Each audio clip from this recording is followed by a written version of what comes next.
Wangeela Gooftaa keenyaa Yesuus Kiristoos isa qulqulluu isa Maarqos caafe. Maarqos boqonnaa tokko. Kun jalqaba wangeela Yesuus Kiristoos ilma Waaqayyooti. Macaafni, Ilaa ergamaa koo isa karaa siif qopheessu si dura nan erga in jedha. Macaafa Isaayaas raajichaa keessatti immoo, sagaleen lafa onaa keessaanii dhagaa dhaggeeffadhaa, Gooftichaafis karaa tolchaatii haraa, daandii inni irra adeemus qajeelchaa kan jedhu caafamee jira. Yohannis cuuphaan lafa onaa keessatti argamee, Cuubamaa, yaada garaa gaddirachuu keessan mul'isaa, Waaqayyo immoo cubbuu keessan isiniif hin balleessaa jedhee labse. Guutummaa kutaa biyya Yihuudaa keessa, mandara Yerusaalem keessa kan jiraatanis hundinuu lafa Yohannis cuuphaan jirutti ba'anii cubbuu isaanii himachaa laga Yordaanositti of in cuubsisu turan. Yohannis uffata rifeensa gaalaa irraa dhaame uffatee, mudhii isaas teephaan hidhatee hawaannisaa fi damma moggaa nyaachaa jiraata. Innis, inni narra jabaatu na booddeedhaan dhufaa jira, gadi gugguufee hidhaa kophee isaatii illee hiikuudhaaf ani nama ta'u miti. Ani bishaaninan isin cuuphe, inni garuu Hafuura Qulqulluudhaan isin hin cuuphaa jedhee labse. Bara sanatti Yesuus Naazreet mandara Galiilaatii dhufee Yohannis Yordaanositti isa cuuphe. Yohannis akkuma Yesuus bishaanicha keessaa ba'een bantiiwwan Waaqaa saaqamuu isaanii, Hafuurri Qulqulluunis akka gugeetti dhufee isarra bu'uu isaa arge. Sagaleen immoo, ati ilma koo isa jaallatamaa dha, gammachuun koos sitti raawwatama jedhee Waaqarraa dubbate. Hafuurri Qulqulluun achumaan Yesuusin gara lafa onaatti in baase. Yesuus lafa onaa keessa guyyaa 40 bubbulee, Seexanaanis qoramaa ture. Achittis bineensota gidduu ture. Ergamoonni Waaqayyoos isaaf in ergamu turan. Yohannis cuuphaan mana hidhaatti dabarfamee erga kennamee booddee, Yesuus kutaa biyya Galiilaa dhufee wangeela Waaqayyoo lallabe. Barichi raawwatameera, mootummaan Waaqayyoos dhiyaateera. Yaada garaa gedderadhaa, wangeelatti amanaa jedhe. Yesuus ciisa bishaan Galiilaa bukkee utuu darbuu, Simooniif Indiriyaasiin obboleessa Simoon kiyyoo isaanii bishaanichatti utuu darbatanii arge. Isaan qurxummii qabduu turan. Yesuus immoo, na duukaa kottaa, anis nama kan walitti qabdan isinan godhadhaa isaaniin jedhe. Isaan achumaan kiyyoota isaanii achitti dhiisanii isa duukaan bu'an. Yesuus takka adeemee Yaaqoobiif Yohannisiin ilmaan Zabdewoos bidiruu isaanii keessa taa'anii kiyyoota isaanii utuu tolfatanii arge. Inni achumaan isaan waame. Isaanis abbaa isaanii Zabdewoosiin hojjetootaa wajjin bidiruu keessatti dhiisanii Yesuusin duukaa bu'an. Yesuus bartoonni waamamanis mandara Qifirnaahom dhaqan. Inni immoo guyyaa Sanbataatti mana sagadaatti galee barsiise. Garaan warra isa dhaga'aniis barsiisa isaatiin rukutame. Yesuus akka barsiisota seeraatti utuu hin ta'in akka nama aboo qabuutti isaan hin barsiisa ture. Namni hafuura hamaadhaan qabame tokko mana sagadaa isaanii keessa ture iyyuu si'uma sana caraanee, yaa Yesuus nama Naazreeti, dhimma keenya keessa maaltu si buuse? Silaa nu balleessuu yaaddee dhuftee? Ani eenyu akka ta'e taate si beekaa, yaa qulqulluu Waaqayyoo jedhe. Yesuus garuu, gab jedhi keessaa bayis jedhee hafuuricha hamaa in ifate. Hafuurri hamaan sun namicha qabatee ture sana wixxifachiisee sagalee guddaadhaan iyyee namicha keessaa ba'e. Isaan hundinuu na'anii dinqifataniis, maal wanta akkasii barsiisa haaraa haboo of keessaa qaba.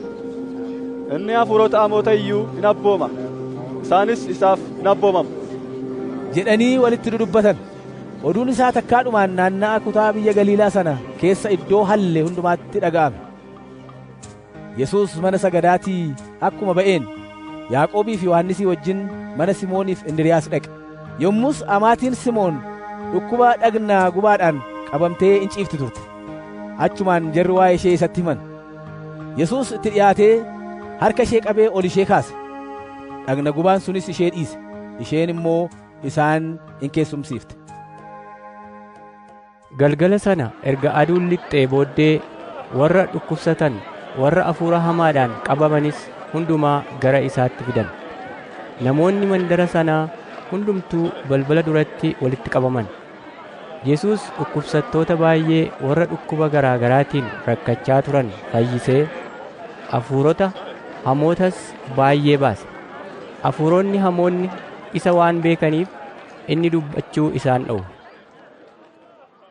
Ganama barii hamma illee utuu hin ifin ka'ee gadi ba'ee gara iddoo namni hin jirree dhaqee achitti Waaqayyoon hin kadhate. Simoonii fi warri isaa wajjin turan isa barbaacha ba'an. Isa argatanii Hundinuu si barbaadaa jiru jedhaniin. Yesuus garuu, ani isaaf waanan ba'eef achittis akkan lallabuuf kottaa gara mandaroota nutti aananii in dhaqna isaaniin jedhe. Inni dhaqee manneen sagadaa isaanii guutummaa kutaa biyya Galiilaa keessa jiranitti lallabee hafuurota hamootas namoota keessaa baase. Namni dhagni isaa lamxaa'e tokko gara Yesuus dhufee jilbeenfatee, fedha kee yoo ta'e na qulleessuu hin dandeessa jedhee isa kadhate. Kanaaf Yesuus garaa laafee fi hiixatee qabee, fedheeraa qullaa'i ittiin jedhe. Achumaan namichi lamxii isaa irraa fayyee qullaa'e. Yommus Yesuus namicha cimsee of eeggachiisee, beekkadhu waan tokko illee namatti hin himin, garuu dhaqii luba of ilaalchisi. Fayyuun kee hundumaattuu haa mul'atuuf akka Museen abboomettis qullaa'uu keetii fi kennaa kee dhi'eessi jedhee isa gadhiise. Namichi achi erga ba'ee booddee waan baay'ee waa'ee isaatiif odeessuutti ka'ee dubbii kana biyyaan ga'e.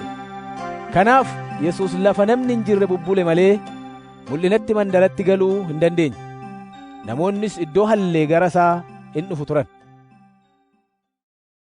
Maarqos boqonnaa 2. Guyyaa muraasa booddee Yesuus deebi'ee Qifirnaahomitti gale. Namoonni immoo akka inni mana jiru dhaga'an. Balbaluma duraayyuu hamma iddoon dhibutti namoonni baay'een walitti qabaman. Yesuus immoo dubbii wangeelaa isaanitti hima ture. Yommus jarreen tokko nama dhagni isaa gar tokko duunaan 4 ta'anii baatan fidanii gara Yesuus dhufan. Baay'ina namootaatiif gara Yesuusitti geessuu dadhabnaan bantii manaa biyya sanaa isa diriiraa kallattii Yesuus tureen diiganii erga saaqanii siree namichi dhagni isaa gar tokko du'e irra ciisee jiru gadi buusan. Yesuus amantiin jarreen kanaa yommuu arge namicha isa dhagni isaa gar tokko du'een, ilma ko, cubbuun kee hundinuu siif dhiifameera jedhe. Barsiisonni seeraa warri achi taa'aa turan tokko garaa isaanii keessatti yaadaa turanii, attamitti namichi kun akkas dubbata? Kun Waaqayyoon arrabsuu isaati. Waaqayyo tokkicha malee eenyutu cubbuu namaaf dhiisuu danda'aa? jedhan. Yesuus achumaan garaa isaanii keessatti yaadaa akka jiran hafuuraan hubatee, maaliif waan akkasii garaa keessan keessatti yaaddu? Kamtu salphaadha? Namicha dhagni isaa gar tokko du'e sanaan cubbuun kee siif dhiifameera jechuu moo yookiis ka'iitii siree kee fudhadhu adeemi jechuu?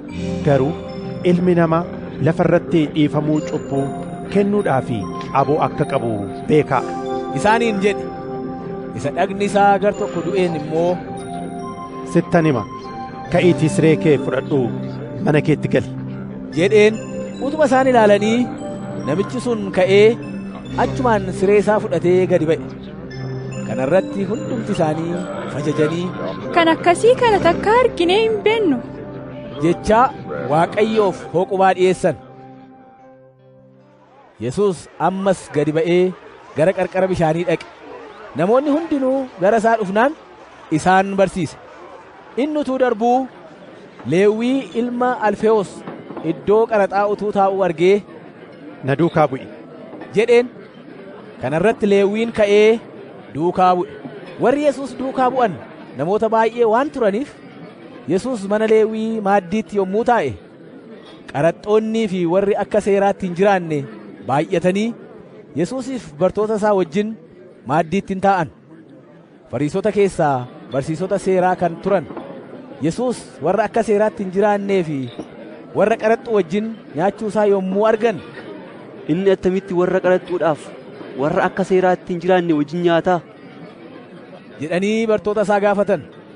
Yesuus kana yommuu dhaga'e, namoonni fayyaan ogeessa qorichaa hin barbaadan, dhukkubsattootatu barbaada malee ani warra jireenya qajeeltoo jiraatanii waamuu hin dhufne, warra cubbamoota waamuufan dhufe malee. Isaaniin jedhe. Bartoonni Yohannisii fi bartoonni Fariisotaa hin soomu turan. Jarreen tokko immoo dhufanii Yesuusiin, bartoonni Yohannisiif bartoonni Fariisotaa maaliif soomu? Bartoonni kee immoo maaliif hin sooman? jedhan. Yesuus immoo deebisee, Dhirsi misirroo utuu isaanii wajjin jiru warri cidhaa soomuu danda'u ree? Hamma dhirsi misirroo of biraa qabanitti soomuu hin danda'an. Guyyoonni dhirsi misirroo isaan duraa itti fudhatamuu dhufuuf jiru. Egaa guyyaa sanatti ni soomu. Hoomtinuu erbee haaraa takkaa hin miicamini uffata moofaatti hin hodhu. Kana yoo godhe erbichi haaraan uffata moofaa sana irraa ni tarsaasa. Tarsa'aan isaas isa duraa irra kan caalu in ta'a. Akkasuma immoo daadhii waynii haaraa qodaa bososaatti hin naqan. Kana yoo godhan daadhichi qodicha ni dhoosa.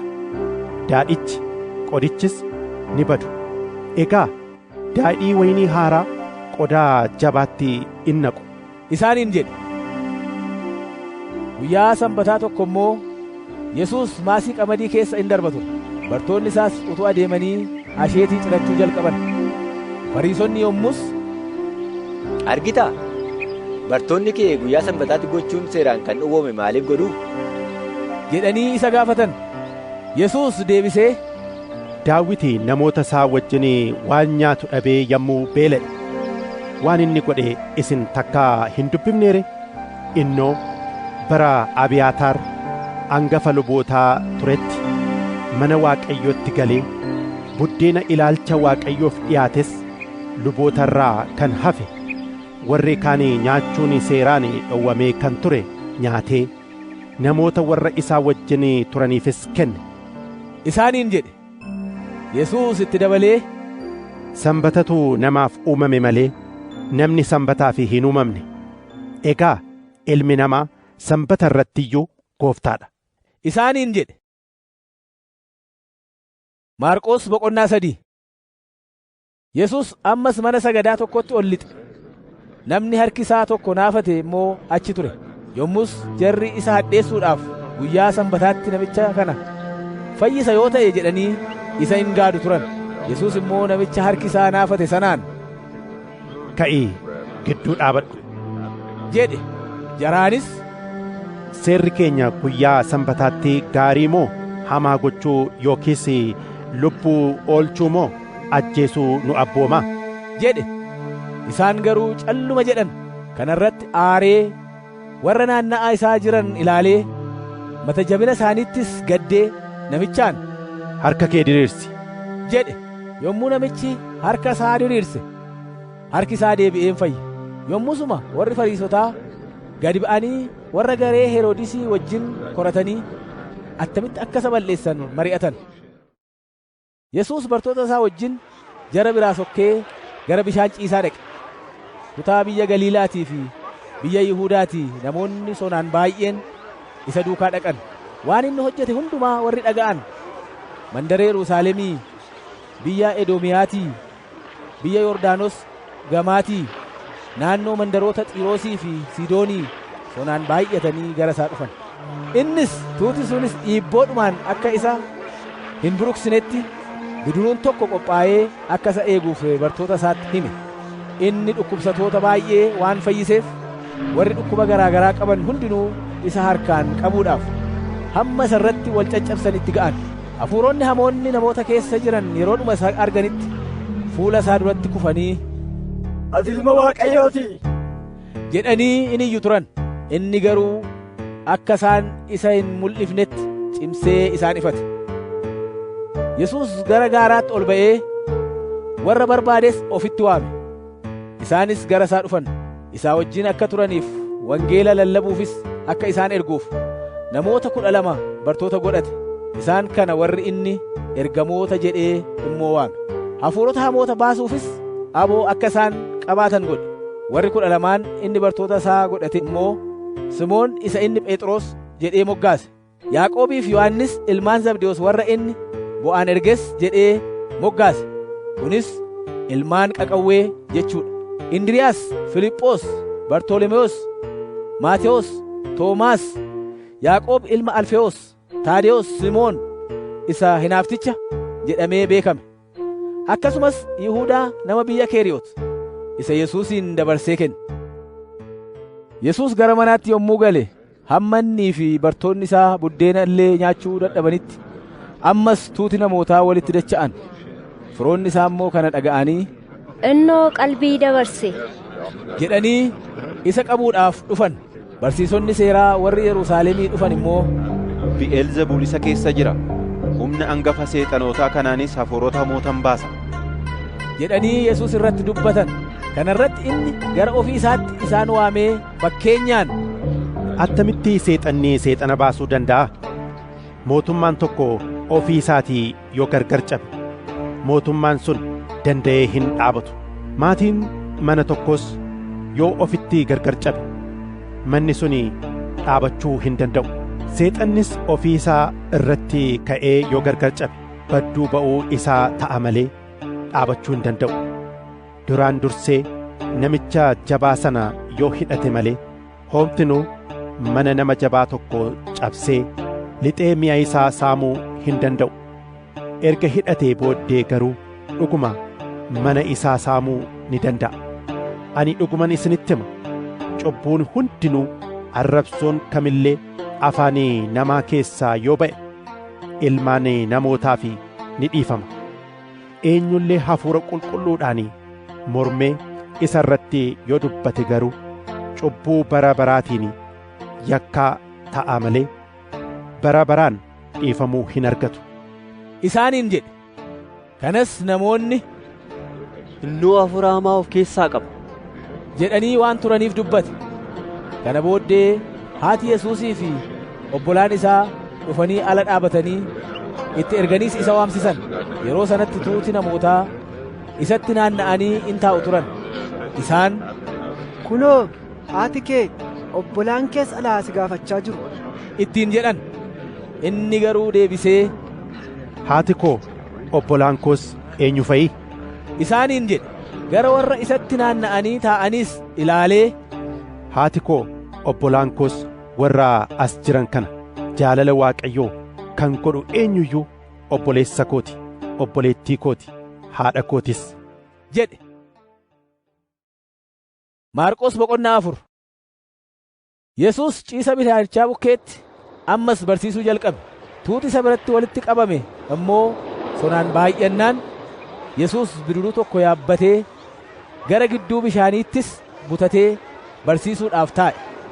Yommus namoonni hundinuu qarqara ciisa bishaanichaa turan. Yesuus barsiisa isaa keessatti fakkeenya garaa garaatiin waan baay'ee isaan barsiise. Dhaggeeffadhaa, namichi tokko sanyii facaasuudhaaf ba'e. Inni utuu facaasuu kaan karaa bukkee bu'anii simbirroonnis dhufanii funaananii nyaatan. Kaan immoo lafa dhagaa, lafa biyyoo baay'ee hin qabne irra bu'an. Lafti isaanii irra bu'an biyyoo gadi fagoo waan hin qabneef dafanii biqilan. Garuu yommuu aduun itti baate coolaganii hidda gadi fagoo waan hin godhatiniif in gogan. Kaan qoraattii keessa bu'an. Qoraattonnis guddatanii isaan hudhan. Isaanis ija hin godhanne. Kaan garuu biyyoo gaarii keessa bu'an. Biqilanii guddatanii ijas godhatan. Iji isaanii immoo kaan dachaa 30, kaan dachaa 60, kaanis dachaa 100 ta'e jedhe. Itti dabalees gurra ittiin dhaga'u kan qabu haa dhaggeeffatu jedhe. Yeroo Yesuus qophaa ta'etti warri isa bira turan bartoota 12 wajjin waa'ee fakkeenya kanaa isa gaafatan. Yesuus immoo deebisee dhoksaan mootummaa Waaqayyoo isiniif kennameera. Warra ala jiraniif garuu kun hundinuu fakkeenyaan ta'a. Utuma ilaalanii akka hin argineef, utuma dhaga'anis akka hin hubanneef, gara Waaqayyootti akka hin deebineef, cubbuun isaaniis akka isaaniif hin dhiifamneef fakkeenyaan ni kennama isaaniin jedhe. Yesuus itti fufee fakkeenyi kun isiniif hin galuu? Egaa attamitti fakkeenya kan ta'e hundumaa hubattu ree? Inni facaasu sanyii dubbii Waaqayyoo facaasa. Karaa bukkeen fakkeenya warra yommuudhuma dubbiin Waaqayyoo facaafamu dhaga'anii yommusumas seexanni dhufee dubbicha isa garaa isaanii keessatti facaafame butatuuti. Lafti dhagaas fakkeenya warra dubbichi garaa isaanii keessatti facaafame yommuu isa dhaga'an gammachuudhaan fudhataniiti. Isaan akka biqiltuu hidda gadi fagoo hin qabneetti yeroodhaaf in dhaabatu. Sababii dubbichaatii fi rakkinni yookiis ari'atamuun yommuu ka'u garuu achumaan ni gufatu. Lafti qoraattii fakkeenya warra dubbicha isa garaa isaanii keessatti facaafame dhaga'aniiti. Yaaddoon biyya lafaa, gowwomsaan soorumaa, kajeellaan adda addaas itti dacha'anii dubbicha huunaan ija utuu hin godhatin hafe. Lafti gaariin garuu fakkeenya warra dubbicha isa garaa isaanii keessatti facaafame dhaga'anii fudhatanii kaan dachaa 30, kaan dachaa 60, kaanis dachaa 100 ija godhataniiti. Isaaniin jedhe. Yesuus ammoo ibsaan guuboo jala yookiis siree jala ka'amuuf ni fidamaare baattuu ibsaarraa akka ka'amuuf mitire kan dhokate yoo jiraate mul'achuudhaaf dhokate dhoksaatti kan eegames yoo jiraate bakkeetti ba'uuf eegame. Egaa namni gurra ittiin dhaga'u yoo qabaate haa dhaggeeffatu. Isaaniin jedhe. Yommus Yesuus isa dhageessan akeekkadhaa. Qodaa safaraa itti namaaf itti kennitutti siif hin kennama, caalchisees siif ni kennama. Isa fudhatee waa qabuuf itti dabalamee in kennamaaf. Kennaa isaa of keessaa kan hin qabne garuu innumti inni qabuyyuu isa duraa ni fudhatama. Isaaniin jedhe.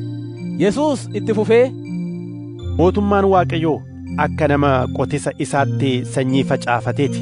Namichi galee halkanii in rafa, guyyaas in ka'a. Sanyichi immoo utuu inni hin beekin ni biqila, in guddatas. Lafichi ofuma isaatiin duraanii dursee biqilaa fi humna, ittaansees hodha. Kana booddees ija guutuu in godhachiisa. Midhaanichi erga bilchaatee garuu yeroon haamaa waan ga'eef achumaan haamtuu itti ni erga jedhe. Yesuus amma immoo mootummaa Waaqayyoo maalitti fakkeessinu yookiis isaaf fakkeenya maalii kenninu? Inni akka ija sanaaficaati. Yommuu lafatti faca'u ija biqila lafaa hundumaa irraa in xinnaata. Inni yommuu faca'u biqilee ni guddata. Biqila hundumaa irra kan caalu ta'ee damee gurguddaa ni godhata. Simbirroonni dhufanii gaaddisa damee isaa jalatti mannee ijaarratu jedhe. Yesuus fakkeenyota baay'ee kana fakkaataniin hamma isaan dhaggeeffachuu danda'anitti dubbicha isaanitti hime. Inni fakkeenya malee isaanitti hin dubbanne. Kophaatti immoo waan hundumaa bartoota warra kan isaatiif hiike. Yesuus galgala gaafasii bartoota isaatiin kottaa bishaan ciisaa kana gamatti ceenaa jedhe. Bartoonni isaa namoota achi turan gadhiisanii akkuma inni bidiruu keessa jirutti Yesuusin fudhatanii adeeman. Bidiroonni biraas immoo isaa wajjin dhaqan. Yommus qilleensi jabaan bubbisaa dhufe.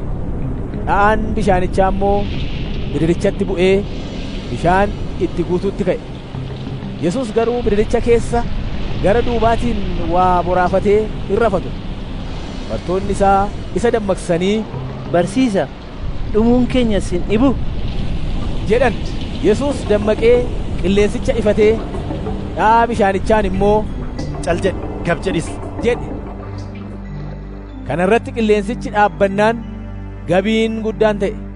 Kana booddee bartoota isaatiin maaliif sodaatoo taatan? Amma iyyuu amantii hin qabdanii? jedhe. Isaan immoo guddaa sodaatanii namni kun eenyuu? Qilleensaaf bishaan hin abbooma, isaanis isaaf hin abboomamu waliin jedhan.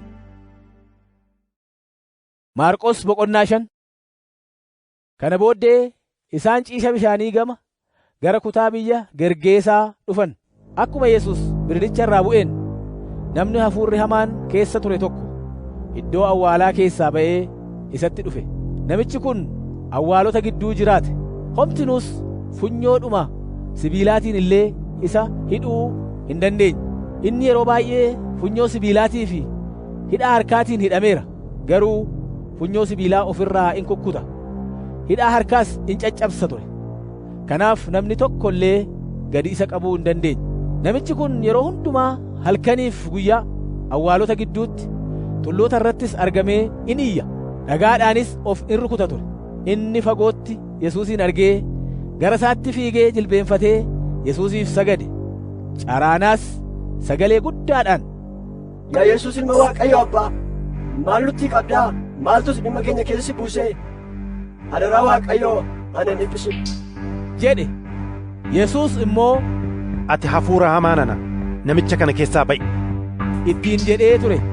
Yesuus, maqaan keenyu jedhee gaafannaan, hafuurichi immoo, maqaan koo Duula baay'eedha jedhee deebiseef. Achumaanis hafuurota baay'ee sana biyya keessaa akka hin baafneef jabeessee Yesuusin kadhate. Dirree gaarichaa sanarra kunoo hoomaan booyyee bobba'anii turan. Hafuuronni hamoonni sun immoo, booyyota sanatti akka galluuf itti nu ergi jedhanii Yesuusin kadhatan. Yommus inni haa dhaqaniif isaan dhiise. Hafuuronni hamoonni namicha keessaa ba'anii booyyota sanatti galan. Hoomaan akka booyyota 2,000tti lakkaa'aman sun hallayyaa irra gadi gara ciisa bishaaniitti konkolaatanii liqimfaman. Yommus warri booyyee eegan baqatanii kana warra mandara keessaa fi warra biyyaattis odeessan. Namoonni immoo waan ta'e kana ilaaluudhaaf dhufan. Yesuus bira ga'anii namicha isa duula hafuura hamaadhaan qabamee ture sana wayyaa uffatee qalbii isaattis deebi'ee achi taa'ee argan. Hundumti isaaniis in sodaatan. Duraan achi turanii waan namicha hafuurri hamaan keessa ture sanaaf ta'e, hoomaan booyyees maal akka ta'an warri argan jara dhufanitti himan. Yommus jarri Yesuus kutaa biyya isaaniitii akka adeemuuf kadhatan. Yesuus achi adeemuudhaaf bidiruu yaabbannaan namichi hafuura hamaadhaan qabamee ture sun, si wajjin nan adeema jedhee isa kadhate. Yesuus garuu, gara mana keetii fi lammii keetii dhaqi, waan gooftaan siif godhe hundumaa attamittis akkasii maare isaanitti himi ittiin jedhe malee tole hin jenne. Namichi achii adeemee mandaroota kurnanuu keessa naanna'ee waan Yesuus isaaf godhe hundumaa labse. Hundinuus in dinqifatan. Yesuus bidiruudhaan deebi'ee ciisa bishaanichaa yommuu ce'etti namoonni baay'een gara isaatti walitti qabaman. Inni immoo qarqara bishaanichaa ture. Yommus warra geggeessituu mana sagadaa keessaa tokko maqaan isaa Yaayiroos kan jedhamu dhufee Yesuusin argee miilla isaa jalatti kufee, mucaan koo dhukkubsattee du'uuf jetti. Akka isheen fayyitee jiraattuuf adaraa kottuutii harka kee isheerra kaa'i jedhee jabeessee kadhate. Kanaaf Yesuus Yaayiroosii wajjin in adeeme. Namoonni baay'eenis isa dhiisanii duukaa in bu'u turan. Dubartiin waggaa 12 dhiigni ishee dhaabachuu diduudhaan rakkattu tokko immoo turte. Isheen ogeessota qorichaa biratti baay'ee dhiphattee waan qabdu hundumaas kanuma irratti fixxe. Haa ta'u iyyuu malee qooda itti fooyya'uu ittuma hammaataa adeeme. Isheen waa'ee Yesuus yommuu dhageesse namoota sana gidduu dugda isaa duubaan dhuftee uffata isaa tuqxe. Isheen, uffatuma Yesuus yoon tuqellee nan fayya jettee garaa isheetti yaaddee turte. Achumaan lolaan dhiiga ishee hincite. Isheen immoo dhukkuba isheetti akka fayyite itti dhaga'ame.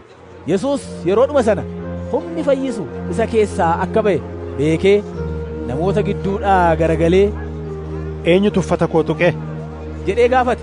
Bartoonni isaa immoo, akka namoonni si dhiiban utuma argitu eenyutu na tuqee jettee gaafattaa jedhaniin. Yesuus garuu amma iyyuu nama isa tuqe arguudhaaf naannoo isaa ilaale. Kana irratti dubartittiin waan isheedhaaf godhame hubattee sodaachaa rom'aa dhuftee miilla Yesuus jalatti lafa dhoofte. Dhugaa ishee hundumaas isatti himte. Yesuus immoo, yaa intala ko, amantiin kee si fayyiseera, nagaadhaan dhaqi dhukkuba keettiis kan fayyite ta'i. Isheedhaan jedhe. Otuu Yesuus kana dubbachaa jiruu namoonni mana Yaa'iroos geggeessituu mana sagadaa sanaa dhufanii, intalli kee duuteetti, si'achi immoo maaliif barsiisicha dhamaaf ta'a? jedhaniin. Yesuus garuu waan dubbatame sana homaattuu utuu hin fudhatin geggeessituu mana sagadaa sanaan, hin sodaatin, amani duwwaa jedhe. Yesuus yommus Phexros, Yaaqoobii fi Yohannis obboleessa Yaaqoob malee namni kan biraa isa duukaa mana namichaa akka dhaqan hin barbaanne. Gara mana geggeessituu sanaa yommuu dhufan Yesuus huursaa isaanii dhaga'ee namoota boo'anii wawwaatanis arge. Inni manatti yommuu ol gale, maaliif huursitanii boossuu? Intalattiin rafuutti jirti malee hin duune isaaniin jedhe. Isaanis itti kolfan. Inni garuu hunduma isaanii gad yaasee abbaa intalattii fi haadha ishee warra isaa wajjin turanis fudhatee iddoo reeffi intalattii jiruutti ol gale. Harka ishees qabee, xaaliitaa qumii jedheen. Kunis intaloo siinan jedhaa ka'i jechuutti hiikama. Intalattiin si'uma sana kaatee asiif achi adeemte. Isheenis intala waggaa 12 turte. Yommus isaan guddaa gammadanii of wal'aalan. Yesuus immoo waan ta'e kana eenyullee akka hin barre jabeessee isaan abboome. Wanta nyaatamu isheedhaaf kennaa jedhee isaanitti hime. Maarqos boqonnaa 6. Yesuus iddoo sana dhiisee adeemee gara mandaraa kutaa biyya itti dhalatee dhaqe. Bartoonni isaas isa duukaa dhaqan. Guyyaa Sanbataattis mana sagadaatti barsiisuu jalqabe. Warra isa dhaga'an keessaas baay'een raajeffatanii, wanti kun hundinuu eessaa dhufeef? Ogummaa attamiitu isaaf kenname? Hojii aangoo attamiitus harka isaatiin hojjetaman? Kun muka soofticha ilma Maariyaam, obboleessa Yaaqoob, Yooses, Yihuudaaf Simoon mitii? Obboleettonni isaas as nu bira jiru mitii? jedhanii isa maman. Yesuus immoo, raajiin iddoo biraatti malee biyya isaatti, lammii isaa gidduutti, mana ofii isaattis ulfina hin argatu isaaniin jedhe. Harka isaa dhukkubsatoota muraasa irra kaa'ee isaan fayyise malee kanarra kan caalu hojii aangoo achitti hojjechuu hin dandeenye. Amantii dhabina isaaniitti garuu baay'ee dinqifate. Kana booddee inni barsiisaa gandeen sana gidduu in deddeebi'e. Yommus Yesuus warra 12 ofitti waamee hafuurota hamoota irratti aboo isaaniif kenne. 2 isaan erge. Karaadhaaf immoo ulee malee buddeena, korojoo, waan tokko illee akka hin fudhanne, horiis akka hin baanne isaan abboome. Kophee akka kaa'atan, qoomee 2 garuu walirratti akka hin uffanne isaanitti hime. Akkasumas iddoo tokko hamma adeemtanitti manuma itti galtan keessa tura. Iddoo tokkotti yoo isin simuudhaa baatan, yoo isin dhaga'uu didanis akka dhugaa isaanitti ba'uuf yommuu achi adeemtan awwaara mandara sanaa miilla keessanitti dhadha'adhaa isaaniin jedhe. Akkasitti warri 12 ba'anii namoonni yaada garaa isaanii akka geeddaratan lallaban. Isaanis hafuurota hamoota baay'ee baasanii warra dhukkubsachaa turanis baay'ee dhadhaa dibata dibanii isaan fayyisan. Maqaan Yesuus bal'aatti beekamee waan tureef Heroodis mootichis waa'ee isaa dhaga'e. Kaan, Yohannis cuuphaatu du'aa ka'e, kanaaf humni gurguddaan isaan hojjetamaa jiru jedhan. Warri kaan, innoo Eliyaasi jedhan. Kaan immoo, raajiidhu akka raajota warra durii tokko jedhan. Heroodis waa'ee isaa yommuu dhaga'e garuu, Yohannis isa ani mataa isaa mursiisetu du'aa kaafame jedhe. Heroodis waa'ee Heroodiyaas haadha manaa obboleessa isaa Filiphoosiif jedhee nama itti ergee Yohannisin qabsiisee hiisisee ture. Heroodis ishee fuudhee ture. Yohannis immoo Heroodisiin, haadha manaa obboleessa kee duraa fudhachuun kee sirrii miti jedhe. Heroodiyaas haalloo ittiin qabattee isa ajjeesuu in barbaaddi turte, garuu hin dandeenye. Yohannis nama qajeelaadhaa fi qulqulluu ta'uu isaa beekee Heroodis isa in sodaata waan tureef isa in eegsisa ture. Yeroo dubbii isaa dhaga'e illee baay'ee walii wal'aale. Utuma ta'uyyuu gammachuudhaan isa dhaggeeffate. Guyyaa itti Heroodis seenaa dhalachuu isaatiif jedhee gurguddoota bultii biyya isaatiif hangafoota warra loltuutiif kutaa biyya Galiilaa keessaa warra beekamaniif nyaachisa godhe irratti Heroodiyaas mucha gaarii argatte. Intalli Heroodiyaas ol galtee yommuu sirbite Heroodisii fi keessummoota isaa gammachiifte. Mootichi yommus intalattiidhaan, waanuma barbaadde na kadhadhu, anis siif nan kenna jedhe. Ammas hamma walakkaa mootummaa kootiitti waanumati na kadhattu siifan kenna jedhee kakateef. Kana irratti intalattiin gadi baatee, maal kadhadhu jettee haadha ishee gaafatte. Isheen immoo, mataa Yohannis Cuuphaa jettee deebifteef. Kanaaf intalattiin yommusuma gara mootichaatti ariifattee ol galtee, akka ati tokkichumaan mataa Yohannis Cuuphaa gabateetti anaaf laattu nan barbaada jetteen. Kana irratti mootichi garmaleen gadde. Garuu sababii kakaasaatiif keessummoota isaatiif jedhee isa ishee abdachiise sana arraba isaa geeddaruu hin barbaanne. Achumaan mootichi warra isa eegan keessaa loltuu tokko ergee mataa Yohannis akka fiduuf abboome.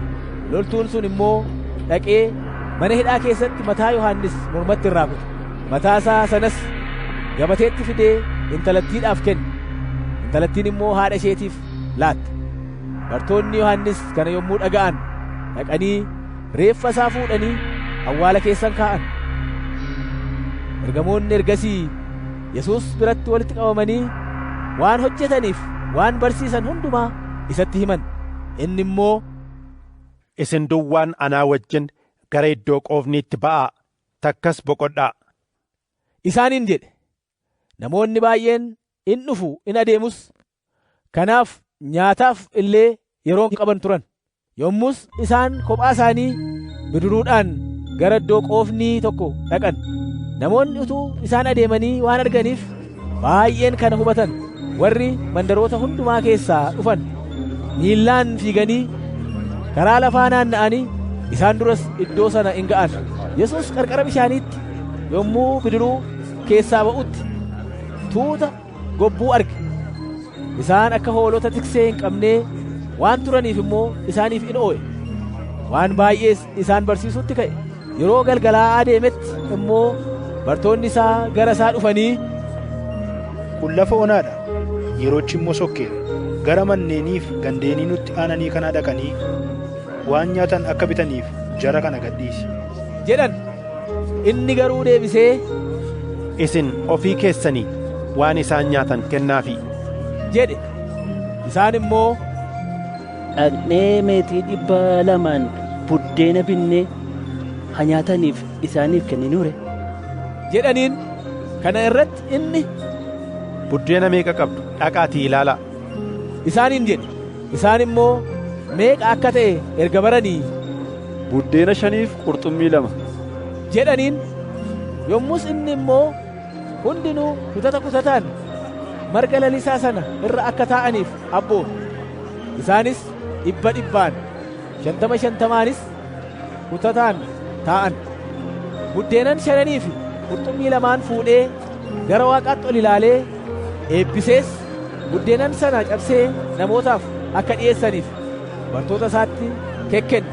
Qurxummii 2 hunduma isaaniitiif hirsiise. Isaan hundumtinuu nyaatanii quufan. Bartoonni isaa burraa buddeennii fi qurxummii gundoo 12 guutuu fuudhan. Warri buddeena sana nyaatan immoo dhiironni duwwaan iyyuu 5,000 turan. Achumaanis Yesuus hamma ofii isaatii tuuta sana gad dhiisutti bidiruu yaabbatanii isa dura gama Beetsayidaatti akka ce'an bartoota isaa gaddisiise. Tuuta sanatti erga nagaa dhaame immoo kadhachuudhaaf gara gaaraatti ol ba'e. Yommuu galgalaa'e bidiruttiin ciisa bishaanichaa walakkaa jirti. Yesuus garuu kophaasaa bakkee ture. Bartoonni isaa bidiruudhaan otoo adeemanii qilleensi gara isaaniitti qilleensa'uu irraa kan ka'e rakkachaa akka turan arge. Gara iyya indaaqoo isa lammaffaatti bishaan gubbaa adeemaa gara isaanii dhufe.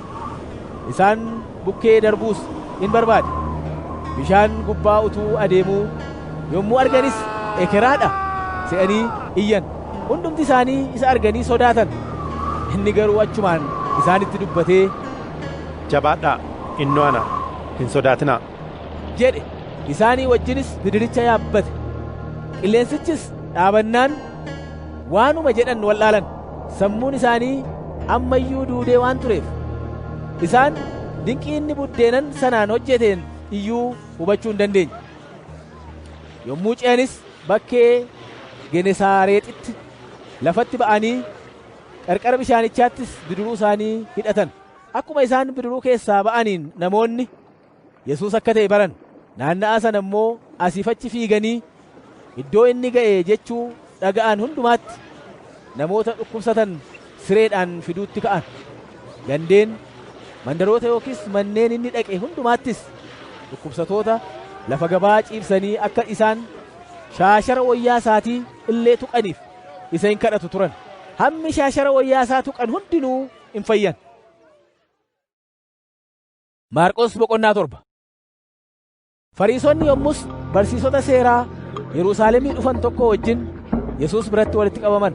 Isaan kunis bartoota Yesuus keessaa jarri tokko harka xuriitiin, innis akka seera isaaniitti harka dhiqachuudhaan utuu of hin qulleessin akka buddeena nyaatan argan. Yihuudoota kan ta'an hundinuu caalaadhumatti immoo warri Fariisotaa barsiisa seera muka abbaa isaanii waan ulfeessaniif harka isaanii bishaan kaballaa tokkoon utuu hin lolla'atin hin nyaatan. Yommuu gabaadhaa galan utuu of hin qulleessin, akkasuma immoo wanta gabaadhaa dhufu utuu bishaan ittiin facaasin hin nyaatan. Isaan kana malees seerri muka abbaa isaanii kan isaan ulfeessan baay'eetu jira. Qodaa itti dhugan, qodaa bishaanii, qodaa sibiila diimaa irraa hojjetaman, sirees hin dhugu turan. Kana irratti Fariisonnii fi barsiisonni seeraa, bartoonni kee akka seera muka abbaa keenyaatti jiraachuu dhiisanii harka xuriitiin maaliif buddeena nyaatu? jedhanii Yesuusin gaafatan. Kanaaf Yesuus deebisee, Isaayyaas raajichi waa'ee keessan, waa'ee warra of hin argine kanaa ba'eessa dubbate. Sabni kun afaan isaatiin ulfina anaaf kenna, garaan isaa garuu baay'ee anatti fagoodha. Ana waaqessuun isaanii akkasumaan abboommii namaa akka seera Waaqayyootti barsiisu kan jedhu caafamee jira. Isin abboommii Waaqayyoo dhiiftanii seera muka abbootaatti qabamtan isaaniin jedhe. Yesuus itti fufee, seera muka abbaa keessanii jabeessuudhaaf jettanii abboommii Waaqayyoo diiguudhaaf mala ba'eessa argattan. Museenoo abbaa keetii fi haadha keetiif ulfina kenni, iddoo biraatti immoo abbaa isaatii fi haadha isaa irratti hamaa kan dubbatu haa du'u jedheera. Isin immoo namni abbaa isaa fi haadha isaa gargaaruuf ture tokko isaaniin, wanti na biraa isiniif kenname waa'ee isiniif baasuuf ture, amma qurbaana ta'eera. Kana jechuunis Waaqayyoof kennameera yoo jedhe ba'eessa godhe jettu. Akkasitti inni deebi'ee abbaa isaatii fi haadha isaatiif waanuma tokkoyyuu akka hin goone karaa laattuuf. Kana kan fakkaatan waan baay'ee gochuudhaan seera muka abbaa keessanii isa walitti dabarsitaniin dubbii Waaqayyoo busheessitu isaaniin jedhe. Yesuus ammoo namoota ofitti waamee, isin hundumti keessan dubbii koo dhaga'aa, hubadhaas. Alaa kan namatti galu tokko illee danda'ee xuraa'aa nama hin godhu. Wanti yaada garaa namaa keessaa ba'u garuu xuraa'aa nama godha. Gurra ittiin dhaga'u namni qabu haa dhaga'u isaaniin jedhe. Yesuus namoota dhiisee yommuu manatti gale, bartoonni isaa waa'ee fakkeenya sanaa isa gaafatan. Inni yommus, isin immoo akkuma warra kaanii hin hubatin jirtuu? Alaa kan namatti galu hundinuu xuraa'aa nama gochuu akka hin dandeenye hin qalbifattaniire? Inni yaada garaa namaatti hin galu, marrummaanitti galee bakkeetti akka ba'u hin beektaniire? isaaniin jedhe. Kanaan nyaanni hundinuu qullaa'aa akka ta'e ibse. Yesuus itti fufee, isa yaada garaa namaa keessaa ba'utu nama xureessa. Yaadni hamaan hundinuu keessa yaada garaa namootaatii ni ba'a.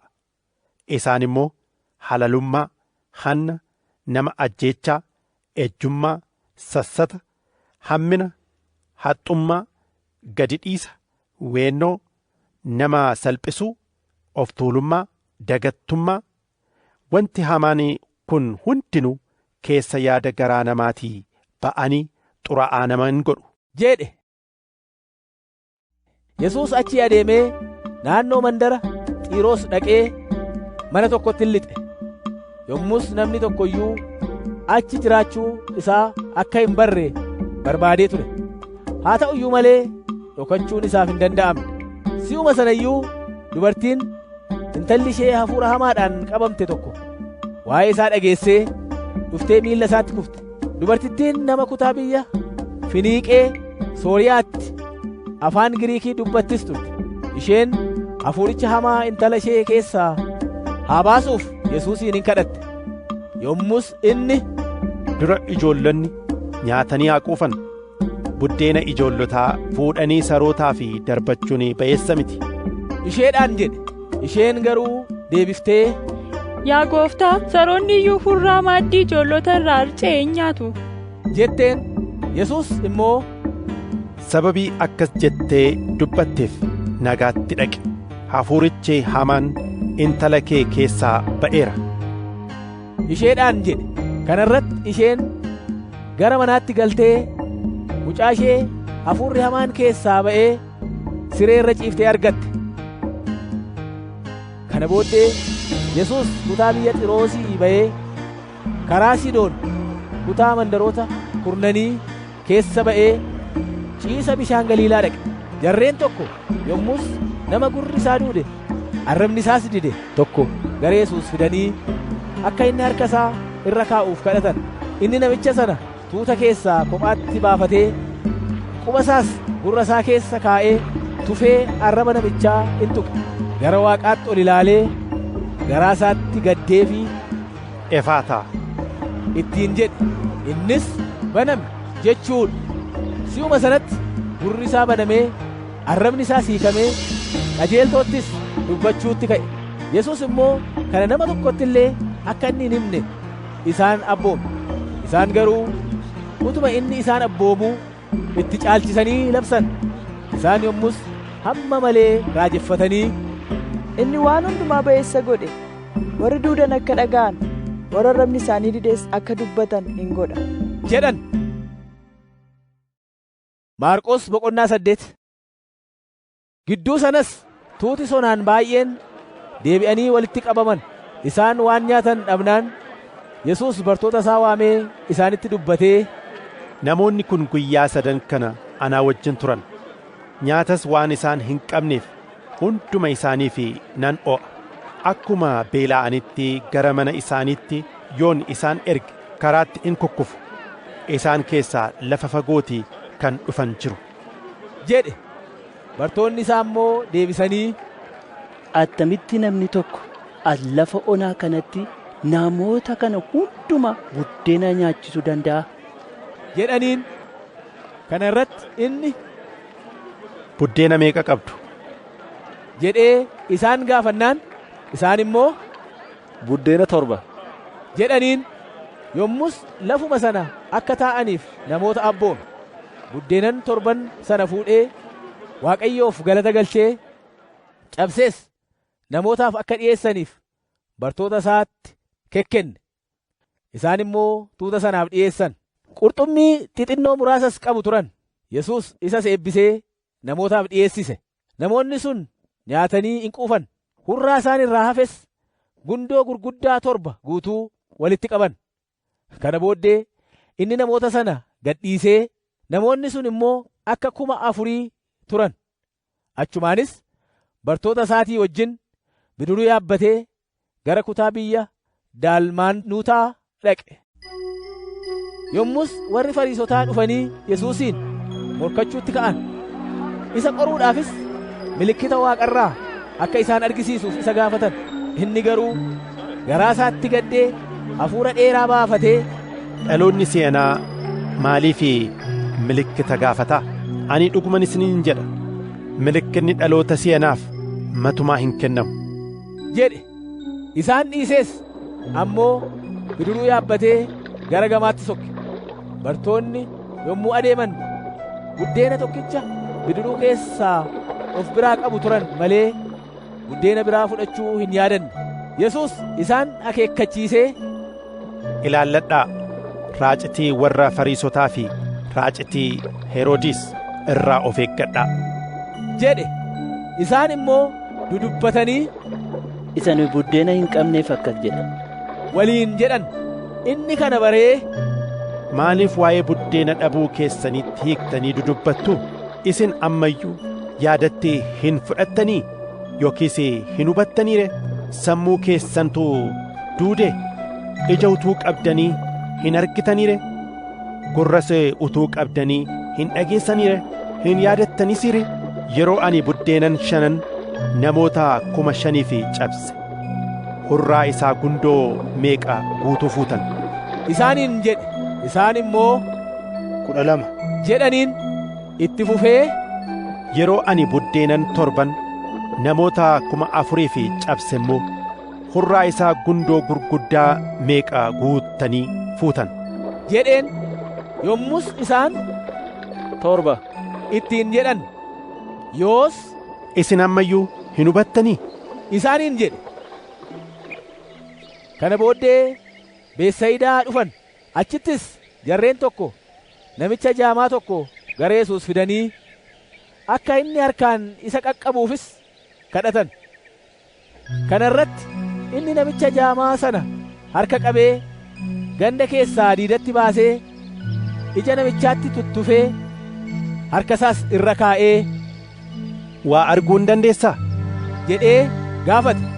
Namichi immoo ilaalee, namoota arguu nan danda'a, akka adeemanis nan arga, garuu mukeetii anatti fakkaatu jedhe. Inni ammas harka isaa ija namichaa irra kaa'ee, yommus iji namichaa fayyee hubatee ilaalee waan hundumaas ba'eessa godhee arge. Kana booddee Yesuus, gandichatti hin deebi'in iyyuu jedhee namicha gara mana isaatti erge. Kana booddee Yesuus bartoota isaa wajjin ba'ee gara gandeen naanna'a mandara Qiisaariyaa Filiphos dhaqe. Karaattis, namoonni eenyu anaan jedhu jedhee bartoota isaa gaafate. Isaan yommus, Yohannis cuuphaa siin jedhu, kaan immoo Eeliyaas raajichaa siin jedhu, kaanis raajota keessaa tokko siin jedhu jedhanii deebisaniif. Inni immoo, isinoo eenyu anaan jettu jedhee isaan gaafate. Phexros deebisee, ati Masiihicha jedheen. Yeroo sanatti inni waa'ee isaa nama tokkotti illee akka hin himne cimsee isaan gorse. Yesuusis, ilmi namaa maanguddootaa fi luboota warra angafootaatiin, barsiisota seeraatiin guddaa dhiphachuunii fi raawwatee tuffatamuun, du'atti kennamuun in ta'a. Guyyaa 3 booddee garuu du'a keessaa ni ka'a jedhee isaan barsiisuutti ka'e. Inni dubbii kana mul'inatti dubbate. Phexros immoo gara bukkeetti isa qabee cimsee isa gorsuutti ka'e. Inni garuu garagalee bartoota isaas ilaalee Phexrosin ifatee, na duraa turi seexana nana, ati kan namootaa malee kan Waaqayyoo hin yaaddu jedheen. Inni tuuta jaraa bartoota isaatii wajjin ofitti waamee, namni tokko illee ana duukaa bu'uu yoo barbaade waa'ee ofii isaa dhiisee fannoo isaa isa anaaf jedhee baatu of irra kaa'atee ana duukaas haa bu'u. Namni jireenya isaa oolfachuu yoo barbaade jireenyi isaa duraa ni fudhatama. Namni anaa fi wangeelaaf jedhee jireenya isaa kennu immoo isa ni oolfata. Namni biyya lafaa guutummaatti buufatee lubbuu isaa garuu yoo dhabe bu'aan isaa maal ree? Namni gatii lubbuu isaa maal kennuu danda'a ree? Nama dhaloota gara gaggalaadhaa fi cubbamaa kana keessatti anatti dubbii koottis yella'utti ilmi namaa ulfina abbaa isaatiin qulqulloota ergamootaa wajjin yommuu dhufu isatti ni yella'a jedhe. Maarqos boqonnaa 9. Kana booddee Yesuus, dhuguman isinitti hima, namoota as dhaabatanii jiran keessaa kaan utuu hin du'in mootummaan Waaqayyoo humnaan dhufee arguuf jiru jedhe. Guyyaa ja'a booddees Yesuus Phexrosiif Yaaqoobiin Yohannisiinis fudhatee ol gara gaara dheeraa tokkootti kophaatti isaan baase. Inni bifa ulfina isaatiin isaanitti mul'ate. Uffanni isaas miccituu lafarraa akkas calaqqisiisu akka hin dandeenyetti adii calaqqisaa ta'e. Eliyaasiif Museen achitti isaanitti mul'atanii Yesuusii wajjin dubbachaa turan. Phexros gidduutti, Yaa barsiisaa, asitti argamuun keenya attam gaariidha. Kottaa asitti godoo 3, tokko siif, tokko Museedhaaf, tokkos Eliyaasiif ni ijaarra jedhee Yesuusitti dubbate. Bartoonni sun baay'ee sodaatanii waan turaniif inni maal akka dubbatu hin beeku ture. Yommus duumessi dhufee hunduma isaanitti uffise. Sagaleenis duumessicha keessaa dubbatee, Kun ilma koo isan jaalladhu, isa dhaga'aa jedhe. Bartoonni battaluma sana naannoo isaanii yommuu ilaalan Yesuusin duwwaa of biratti argan malee deebi'anii nama tokko iyyuu achitti hin argine. Isaan gaaricharraa utuu gadi bu'utti jiranii Yesuus, Ani ilmi namaa du'ee warra du'an keessaa utuun hin ka'in waan argitan nama tokkotti iyyuu hin himinaa jedhee bartoota isaa abboome. Isaan immoo dubbii isaa fudhatanii warra du'an keessaa ka'uun maal inni jedhanii wal gaggaafatan.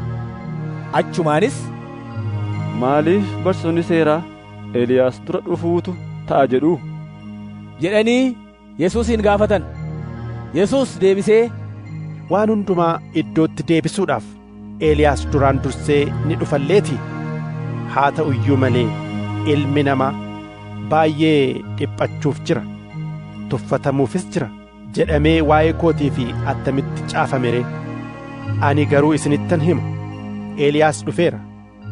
Akkuma waa'ee isaatii fi caafamee jiruttis jarreen tokko waanuma jaallatan isa irratti raawwatan isaaniin jedhe. Isaan gara bartoota warra kaanii yommuu dhufan namoonni baay'een isaanitti naanna'anii barsiisonni seeraa tokkos isaanitti utuu falmanii argan. Namoonni hundinuu akkuma Yesuusin arganiin raajeffatanii gara isaatti fiiganii nagaa gaafatan. Inni immoo, Maal isaanitti falmitu jedhee isaan gaafate. Yommus tuuta sana keessaa namni tokko deebiseefii, Barsiisa, ilma koo isa hafuura didaadhaan qabame gara kee fideera. Hafuurichis iddoodhuma isa qabetti lafaan isa dha'a. Gurbichi immoo hoomacha afaaniin hin yaasa. Ilkaaniin qara, dhagni isaa qaratti hin goga. Anillee akka isaan hafuuricha baasaniif bartoota kee gaafadheera. Isaan garuu isa baasuu hin dandeenye jedhe. Yesuus deebisee, Isin yaa dhaloota hin amannee nana, hamma yoomiittanii isin bira jiraadhaa?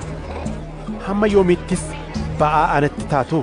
Gara kootti isa fidaa isaaniin jedhe.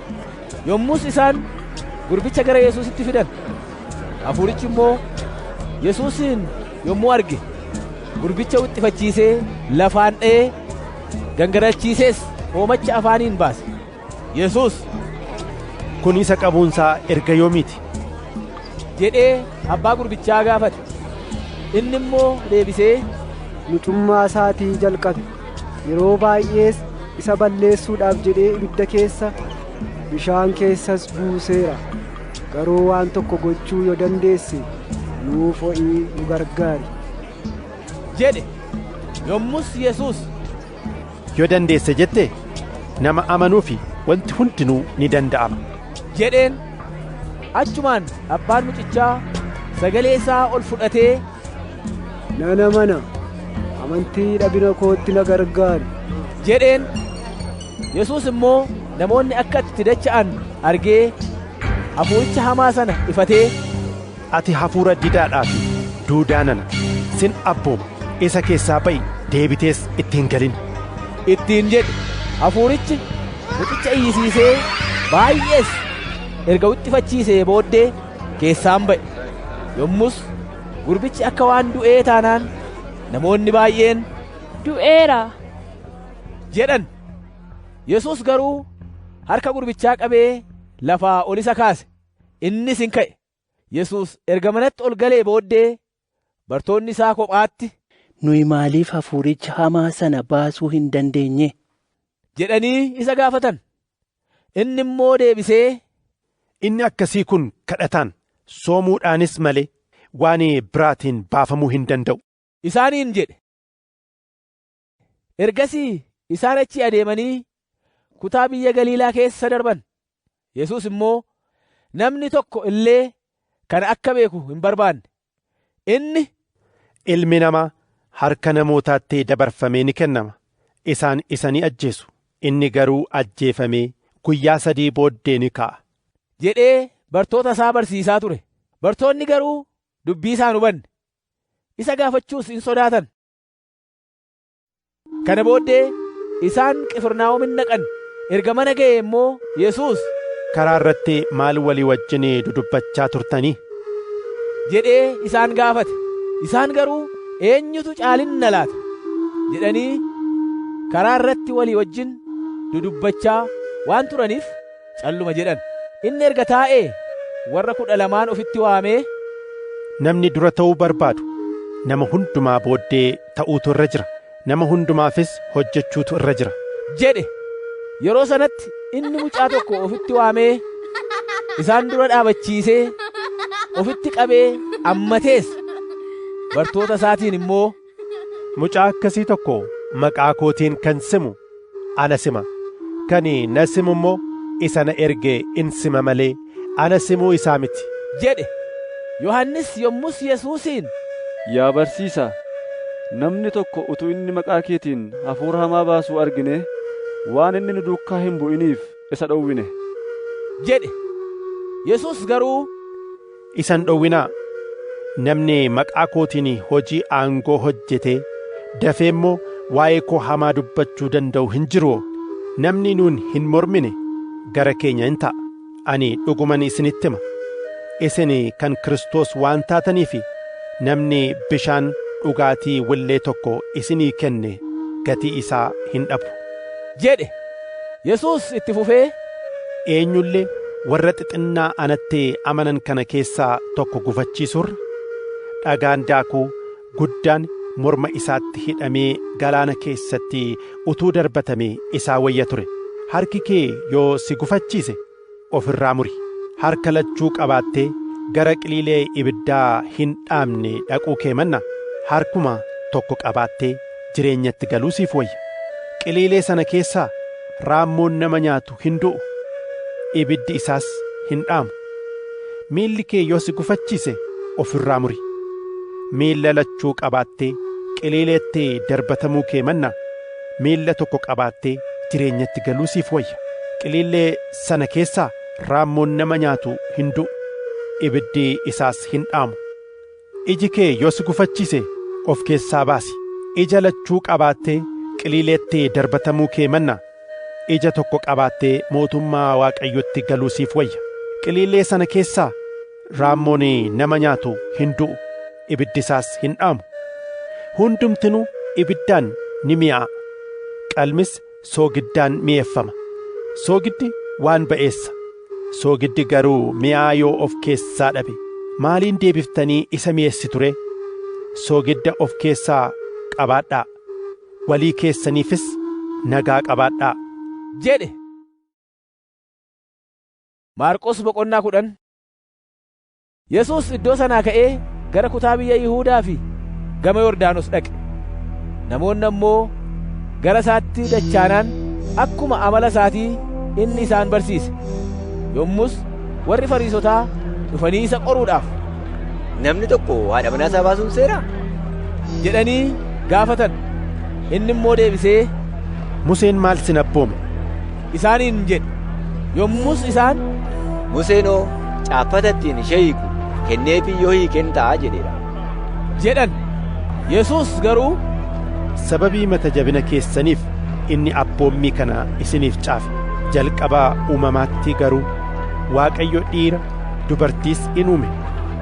Sababii kanaaf dhiirri abbaa isaa fi haadha isaa in dhiisa. Haadha manaa isaattis ni maxxana. Isaan lachanuus foon tokko in ta'u. Egaa isaan lama miti, foon tokko malee. Kanaafis waan Waaqayyo walitti qabsiise namni gargar hin baasin isaaniin jedhe. Mana keessatti immoo bartoonni waa'ee dubbii kanaa isa gaafatan. Inni immoo, eenyullee haadha manaa isaa baasee kan biraa yoo fuudhe ejjee isheetti yakkeera. Isheenis abbaa manaa ishee hiiktee kan biraatti yoo heerumte ni ejjiti isaaniin jedhe. Yesuus harka isaa akka isaanirra kaa'uuf namoonni tokko mucoolii gara isaatti fidan. Bartoonni immoo ifatanii isaan dhowwan. Yesuus garuu yommuu kana arge aaree bartoota isaatiin, lakkisaa mucooliin gara koo haa dhufanii hin dhowwinaa. Mootummaan Waaqayyoo warra akkasiitiif ta'a. Ani dhuguman isinitti hima, eenyullee mootummaa Waaqayyoo akka mucaan simatutti kan hin simanne itti hin galu jedhe. Mucooliis ammatee harka isaas mataa isaaniirra kaa'ee isaan eebbisees. Yesuus adeemuudhaaf karaarra yommuu bu'utti namichi tokko itti fiigee fuula isaa durattis jilbeenfatee, yaa barsiisaa gaarii, jireenya bara baraatti galuudhaaf maal gochuutu anaaf ta'a jedhee gaafate. Yesuus immoo, maaliif gaarii naan jetta? Waaqayyo isa tokkicha duwwaa malee namni gaariin tokko illee hin jiru. Abboommiin hin ajjeesin, hin ejjin, hin hatin, sobaan nama irratti dhugaa hin ba'in, gowwomsaadhaan hin fudhatin, abbaa kee fi haadha keef ulfina kenni akka jedhu in beekta jedheen. Namichi immoo deebisee, barsiisa, kana hundumaa ijoollummaa kootii jalqabee raawwadheera jedheen. Yesuus ilaalee isa jaallatee, waan tokkotu si duraa hirrata. Dhaqii waan qabdu gurgurii warra deegaadhaafis kenni. Waaqa irratti badhaadhummaa in qabaatta. Isa booddee immoo kottuu ana duukaa bu'i jedheen. Namichi kana yommuu dhaga'e qabeenya guddaa qaba waan tureef bifni isaa geeddaramee gaddees achii adeeme. Yesuus yommus naannoo isaa ilaalee bartoota isaatiin, warra qabeeyyiidhaaf mootummaa Waaqayyootti galuun attam rakkisaadha jedhe. Bartoonni isaa dubbii isaatti na'anii dinqifatan. Yesuus garuu ammas, ijoollee, warri qabeenya isaanii amanatan mootummaa Waaqayyootti galuun attam dhiphuudha. Sooressi tokko mootummaa Waaqayyootti galurra gaallee qaawwaa limmoo keessaa ba'uutu salphata jedhe. Kana irratti isaan gar malee na'anii dinqifatanii, egaa eenyutu fayyuu danda'a ree jedhaniin. Yesuus immoo gara isaanii ilaalee, namootaaf hin danda'amu, Waaqayyoof garuu akkas miti. Waaqayyoof wanti hundinuu ni danda'ama jedhe. Phexros kana irratti, kunoo nuyi hundumaa dhiifnee si duukaa buuneerra jedheen. Yesuus immoo deebisee, dhuguman isinitti hima, eenyullee mana yookiis obboloota yookiis obboleettota yookiis haadha yookiis abbaa yookiis ijoollee yookiis araddaa anaa fi wangeelaaf jedhee kan dhiise bara jireenya isaatti ari'atamuudhaan yoo ta'e iyyuu manneen, obboloota, obboleettota, haadhota, ijoollota, araddaas dachaa 100 ni argata. Bara dhufuttis jireenya bara baraatti ni gala. Garuu baay'een warra dura jiran keessaa warra hundumaa booddee kan ta'an jiru. Warra hundumaa booddee jiran keessaas warra duraa kan ta'an jiru jedhe. Isaan gara Yerusaalem dhaquudhaaf karaarra yommuu bu'an Yesuus isaan dura adeema ture. Bartoonni na'anii dinqifachaa, warri isaan duukaa bu'anis sodaachaa in adeemu turan. Inni immoo warra 12 ammas kophaatti fuudhee waan isatti dhufuudhaaf jiru isaanitti himuutti ka'e. Kunoo gara Yerusaalemitti ol ba'uu keenya, ilmi namaa luboota warra angafootaatti, barsiisota seeraattis dabarfamee in kennama. Isaan immoo yakka du'aa itti muranii saba Waaqayyoo warra hin ta'initti dabarsanii isa in kennu. Jarri itti in ga'isu, itti in tufu, in reebu, in ajjeesus. Inni immoo guyyaa 3 booddee du'aa in ka'a jedhe. Yaaqoobiif Yohannis ilmaan Zabdewoos gara Yesuusitti dhiyaatanii, barsiisaa, waan nu si kadhannu akka nuuf gootu hin barbaanna jedhaniin. Inni immoo, maal akkan isiniif godhu barbaaddu? isaaniin jedhe. Yommus isaan deebisanii, ulfina keetti abbaan tokko gara mirga kee, inni kaan immoo gara bita kee akka teenyu nuuf kenni jedhaniin. Yesuus garuu, waan kadhattan hin beektan, xoofoo dhiphinaa ani keessaa dhuguuf jedhu keessaa dhuguu hin dandeessuu?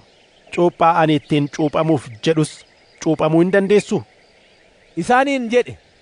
Isaan immoo, hin dandeenya jedhaniin. Yesuus garuu, xoofoo ani keessaa dhuguuf jedhu keessaa dhuguuf jirtu, cuuphaa ani ittiin cuuphamus cuuphamuuf jirtu, mirga koo yookiis bitaa koo taa'uu garuu kennuun kan koo miti.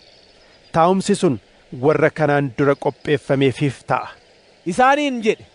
Bartoonni warri kaan kurnan yommuu kana dhaga'an Yaaqoobii fi Yohannisitti aaruutti ka'an. Yesuus yommus gara isaatti isaan waamee, warri saba biyya lafaa kanaa abboomuutti beekaman gooftummaadhaan akka isaan seerratan isin iyyuu ni beektu. Gurguddoonni isaanis aboo isaanii isaan irratti argisiisu. Isin gidduutti garuu akkas hin ta'u. Eenyullee isin keessatti guddaa ta'uu kan barbaadu hojjetaa keessan ta'uutu isarra jira. Eenyullee isin keessaa dura ta'uu kan barbaadu hundumaa fi garbicha ta'uutu isarra jira. Ilmi namaa hojjechiifachuudhaaf hin dhufne, namootaaf hojjechuu fi lubbuu isaa furii namoota baay'eetiif kennuuf dhufe malee jedhe. Ergasii isaan Yerikoo dhufan. Yeroo Yesuus bartoota isaatii fi tuuta sonaan baay'ee wajjin Yerikoodhaa ba'ee adeemuuf jedhetti, Barxiimewoos ilmi Ximeewos namichi jaamaan tokko karaa bukkee taa'ee in kadhata ture. Yesuus nama biyya Naazreet ta'uu isaa yommuu dhaga'e iyyee, Yesuus ilma Daawit na maari jedhe. Namoonni baay'een calluma jechisiisuudhaaf isa ifatan. Inni garuu ittuma caalchisee iyyee, ilma Daawit na maari jedhe. Yesuus yommus dhaabatee, waamaa jedhe. Isaan immoo namicha jaamaa sana waamanii, jabaadhu ka'i si waama jedhaniin. Kanaaf inni wayyaasaa ofirraa darbatee utaalee ka'ee gara Yesuus. Yesuusis, maal akkan siif godhu barbaadda jedheen. Namichi inni jaamaan immoo deebisee, agartuu koo akka naa deebiftu yaa barsiisaa jedheen. Yesuus immoo, karaa kee dhaqi, amantiin kee si fayyiseera jedhe.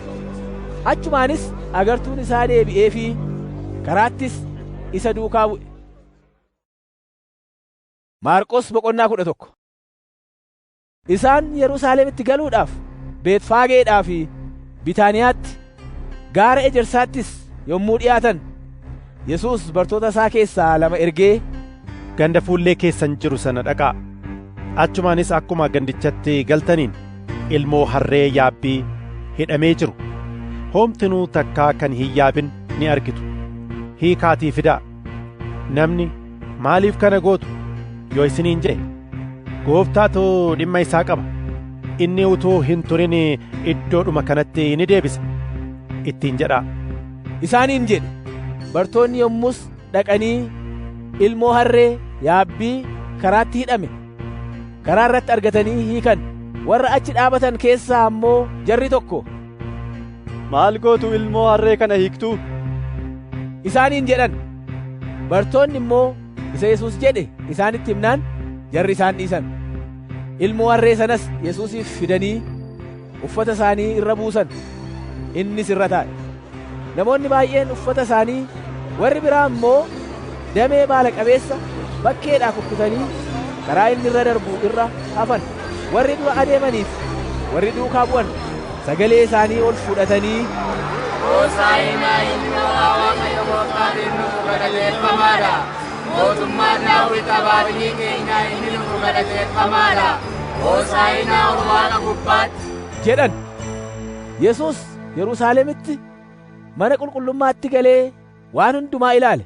Galgalaa'uus jalqabnaan bartoota 12 wajjin gara Bitaaniyaatti ba'e. Borumtaas Isaan Bitaaniyaadhaa yommuu ba'an Yesuus hin beela'e. Muka harbuu baala qabu tokkos fagootti argee, ijarraa argadhaa laata jedhee dhaqe. Inni mukicha bira ga'ee baala malee waanuma tokko irraa dhabe. Yeroon isaa yeroo harbuun ijatti godhatu hin turre.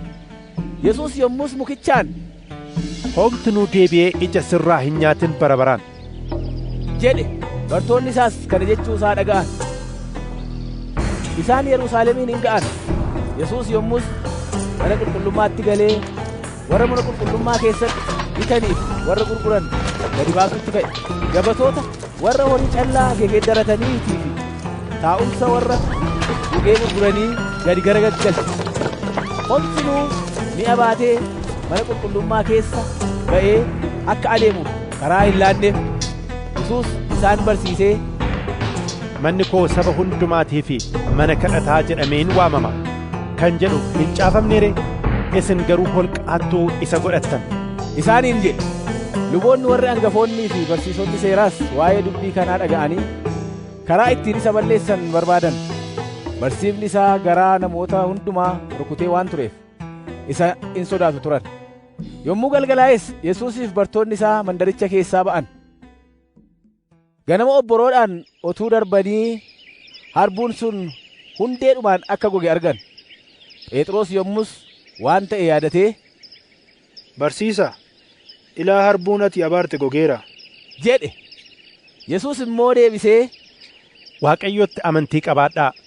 Dhuguman isiniin jedha, namni garaa isaatti utuu hin mamin gaara kanaan ol kaafami, galaanattis darbatami jedhe. Waan inni jedhus akka ta'uuf yoo amane in ta'aaf. Kanaaf isinittan hima, waan kadhattanii waan gaafattanis hundumaa akka waan fudhattaniitti lakkaa'aa amanaa. Isiniif ta'uufis jira.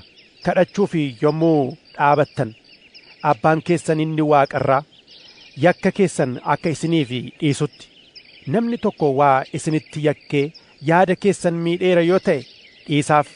Isin yoo dhiisuu dhaabattan garuu abbaan keessan inni waaqarraas yakka keessan isiniif hin dhiisu jedhe. Isaan ammas Yerusaalem dhaqan. Yesuus mana qulqullummaa keessa utuu deddeebi'uu, luboonni warri hangafoonnii fi barsiisonni seeraa maanguddoonnis gara isaa dhufan. Yesuusiin, gooftummaa maaliitiin kana hundumaa goota? Yookiis kana hundumaa akka gootuuf eenyutu gooftummaa kana siif kenne jedhan.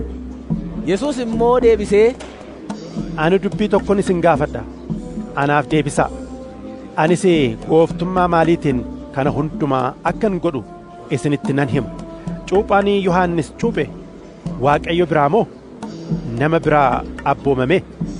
Anaaf deebisaa isaaniin jedhe. Isaan yommus walitti dudubbatanii, Waaqayyo biraa yoo jenne, yoos immoo maaliif dubbii isaa hin amanirree nuun jedha? Egaa attamitti nama biraa abboomame jenna ree? jedhan. Namoonni hundinuu Yohannisiin raajiitti waan fudhataniif tuuta jaraa hin sodaatu turan. Kanaaf, nu hin beeknu jedhanii Yesuusiif deebisan. Yesuus immoo, egaa anis kana hundumaa gooftummaa maaliitiin akkan godhu isinittin himu isaaniin jedhe. Maarqos boqonnaa 12. Yesuus fakkeenyaan isaanitti dubbachuutti ka'e. Namni tokko mukeetii waynii baay'ee lafa isaa irra dhaabe. Naannoo isaatti dallaa dhagaa ijaaree, boolla isaa keessatti ija isaa cuunfan qotee, siree irra taa'anii eegan ijaare. Namoota hojjetanii eeganii isaa wajjin ija isaa irraa hirmaatanitti kennatee biyya tokko dhaqe. Yeroon isaa yommuu ga'e, ija mukeetii waynichaa irraa waa biraa argachuudhaaf hojjetaa isaa gara warra waynicha eeganitti erge. Isaan garuu hojjeticha qabanii reebanii harka isaa duwwaa isa gadi dhiisan. Ammas hojjetaa kan biraa isaanitti erge. Isaan immoo mataa isaa mammadeessanii isa salphisan. Ammas kan biraa itti erge. Isa immoo ni ajjeesan. Akkanumas kan biraa baay'ee itti erginaan kaan reebanii kaan immoo ajjeesan. Ammallee nama tokko qaba ture. innis ilma isaa isa jaallatamaadha. Dhuma irratti ilma koo safeeffachuuf jiru jedhee isa gara isaanitti erge. Warri wayinicha eegan sun garuu, isa kana abbaa wayinichaa kan dhaalu, kottaa isa ni ajjeefna, dhaalli isaas nuuf hin ta'a waliin jedhan. Akkasitti butanii isa ajjeesanii reeffa isaa dhaabaa wayinichaa keessaa gadi baasanii gatan. Abbaan wayinichaa maal godha laata ree? In dhufa, warra eegduu ni balleessa, wayinicha immoo kan biraatti ni kennata. Isin caaffata qulqullaa'aa keessaa hin dubbifnee ree? Dhagichi mana ijaartuun tuffatan, inni dhagaa mataa golee qajeelchu ta'e. Kun gocha Gooftaati, ija keenyattis dinqiidha kan jedhu caafameera jedhe. Yommus fakkeenya kana waa'ee isaaniitiif akka dubbate waan baraniif Yesuusin qabuu yaalan. Garuu tuuta sana sodaatanii isa dhiisanii adeeman. Waan inni dubbatuun isa qabuudhaaf jedhanii warra Fariisotaa fi garee Heroodis keessaa jara tokko Yesuusitti ergan. Warri ergaman dhufanii, yaa barsiisaa, ati dhuga qabeessa akka taate nu beekna. Nama tokkollees sodaatu. Karaa Waaqayyoo dhugaadhaan barsiifta malee nama waliin caalchifte. Egaa mootii warra Roomaatiif gibira baasuun seera moo seera miti? Gibira baafnuuf immoo dhiibu jedhaniin. Inni garuu of arguu dhabina isaanii baree, maaliif na qortu? Horii ittiin bittanii gurgurtanii tokko naa fidaa, nan ilaala ittiin jedhe. Isaan yommus tokko itti fidan. Inni immoo, kun bifa eenyuuti? Caaffata eenyuutis? jennaan. Isaan immoo, kan mootii Roomaati ittiin jedhan. Kanaaf Yesuus, yoos immoo mootichaaf kan fudhachuun isaaf ta'u kennaa, Waaqayyoofis kan fudhachuun isaaf ta'u kennaa isaaniin jedhe. Kana irratti isaan isa raajeffatan. Ergasii Saduqoonni warri du'aa ka'uun hin jiru jedhan gara Yesuus dhufanii gaaffii isa gaafatan. Yaa barsiisaa, namni tokko niitii fuudhee dhala utuu hin godhatin ishee irraa yoo du'e, obboleessi isaa niitii sana fuudhee sanyii obboleessa isaatiif haa dhaabu jedhee Museen seera keessatti nuuf caafeera. Obboloota 7 turan. Inni hangafni niitii fuudhe, yeroo du'e garuu dhala hin godhanne. Inni lammaffaanis ishee fuudhee utuu dhala hin godhatin du'e. Inni sadaffaanis akkasuma ishee fuudhee irraa du'e. Isaan 7 dhala hin godhanne. Hundumaa booddee immoo dubartittiin hin duute. Isaan 7 niitummaatti ishee fuudhaniiru yootii guyyaa warri du'an ka'anitti isaan keessaa isa kamiif haadha manaa ta'uuf jirti ree? jedhan. Yesuus deebisee, akkasii dubbachuu keessaniin irraa kaattaniittu. Kunis caaffata qulqullaa yookiis humna Waaqayyoo isa isin hin beekne kanaaf mitiire? Yeroo du'aa ka'anitti akka ergamoota Waaqayyoo warra Waaqa keessaa in ta'u malee hin fuudhan, hin heerumanis. Waa'ee warri du'an kaafamuu garuu macaafaa Musee keessaa hin dubbifnee moore? Inni waa'ee daggala boba'uu yommuu dubbate, Waaqayyo Museedhaan maal akka jedhe in hima. Ani Waaqayyo isa kan Abrahaam, Waaqayyo isa kan Yisihaaq, Waaqayyo isa kan Yaaqoobis jedhe. Inni Waaqayyo warra du'anii miti, Waaqayyo warra jiraataniiti malee. Kanaaf baay'ee irraa kaattaniittu isaaniin jedhe. Barsiisota seeraa keessaa tokko yeroo isaan waliin morkatan dhaga'ee, Yesuus deebii gaarii akka deebiseef yommuu arge gara isaatti dhiyaatee, abboommiin inni hundumarra caalu isa kam? jedhee gaaffii isa gaafate. Yesuus deebisee, inni hundumarra caalu dhaga'i yaa Israa'el, Gooftichi Waaqayyo keenya kophaa isaa Gooftaadha. Atis Waaqayyo kee Goofticha garaa kee guutuudhaan, jireenya kee guutuudhaan, yaada kee guutuudhaan, humna kee guutuudhaanis jaallachuutu siif ta'a. Inni lammaffaan immoo nama akka mataa keetiitti jaallachuutu siif ta'a isa jedhudha. Abboommiin isaan kanarra caalu kan biraa hin jiru jedhe. Barsiisichi seeraa sun immoo, ba'eessa dubbatte yaa barsiisa, inni tokkicha isa malee kan biraan hin jiru. Isa jettee dhugaaf dubbatte isas garaa guutuudhaan, qalbii guutuudhaan, humna guutuudhaanis jaallachuun, nama akka mataa ofiitti jaallachuun guutummaa qalma gubamuuf aarsaa hundumaarra guddaa ni caala. jedheen ogummaadhaan akka inni deebiseef yommuu arges Yesuus, ati mootummaa Waaqayyootti fagoo miti ittiin jedhe. Kana booddees namni tokko illee gaaffii isa gaafachuudhaaf ija hin jabaan. Mana qulqullummaa keessattis utuu barsiisuu Yesuus, attamitti barsiisonni seeraa Masihiin ilma Daawit jechuu danda'u? Daawiti ofii isaatii immoo hafuura qulqulluudhaan geggeeffamee, Gooftichi gooftaa kootiin diinota kee miilla kee jalaa hamma ani siif kaa'utti gara mirga koo taa'i jedheera jedhe. Egaa Daawiti ofii isaatii gooftaa koo jedhee erga isa waame, attamitti immoo ilma isaa ta'are jedhe. Yommus tuuti sonaan baay'een gammachuudhaan isan dhaggeeffatu turan. Barsiisa isaa keessatti immoo Yesuus, barsiisota seeraa warra wayyaa dhedheeraa uffatanii lafaan haraa naanna'an, gabaa keessattis namoonni goggoofanii akka nagaa isaan gaafatan jaallatan, akkasumas mana sagadaa keessaa taa'umsa olaanu, lafa cidhaattis iddoo ulfinaa warra fo'atan irraa of eeggadhaa. Isaan kun warra fucha eeggatanii bultoo haadha hiyyeessaa duraa fixanii fakkeessuudhaaf immoo kadhata isaanii dheeressaniidha. Egaa isaan kanatti yakka caalaatu itti murama jedhe. Al tokko Yesuus fuullee qodaa buusii taa'ee yeroo namoonni horii qodaa buusii sana keessa buusan in ilaala ture. Namoonni warri badhaadhonni baay'een horii baay'ee keessa buusan. Haati hiyyeessaa tokkos dhuftee horii sibiila diddiimtuu kan akka saantima lamaa qodicha keessa buufte. Yommus inni bartoota isaa ofitti waamee, dhuguman isinitti hima, haati hiyyeessaa kun warra qodaa buusii sana keessaa horii buusan hundumaa caalaa buufteetti. Isaan kun hundinuu bultoo isaanii irraa hafee kan kaa'atan keessaa qodaa buusii keessa buusan. Isheen kun garuu danuu hiyyuma ishee keessaa bultoo isheetii fi waan qabdu hundumaa qodicha keessa buufte jedhe. Maarqos boqonnaa 13. Akkuma Yesuus mana qulqullummaa keessaa ba'een bartoota isaa keessaa inni tokko, Barsiisaa, mee dhagaa gurguddaa kana, ijaarsa babbeessa kanas ilaali ittiin jedhe.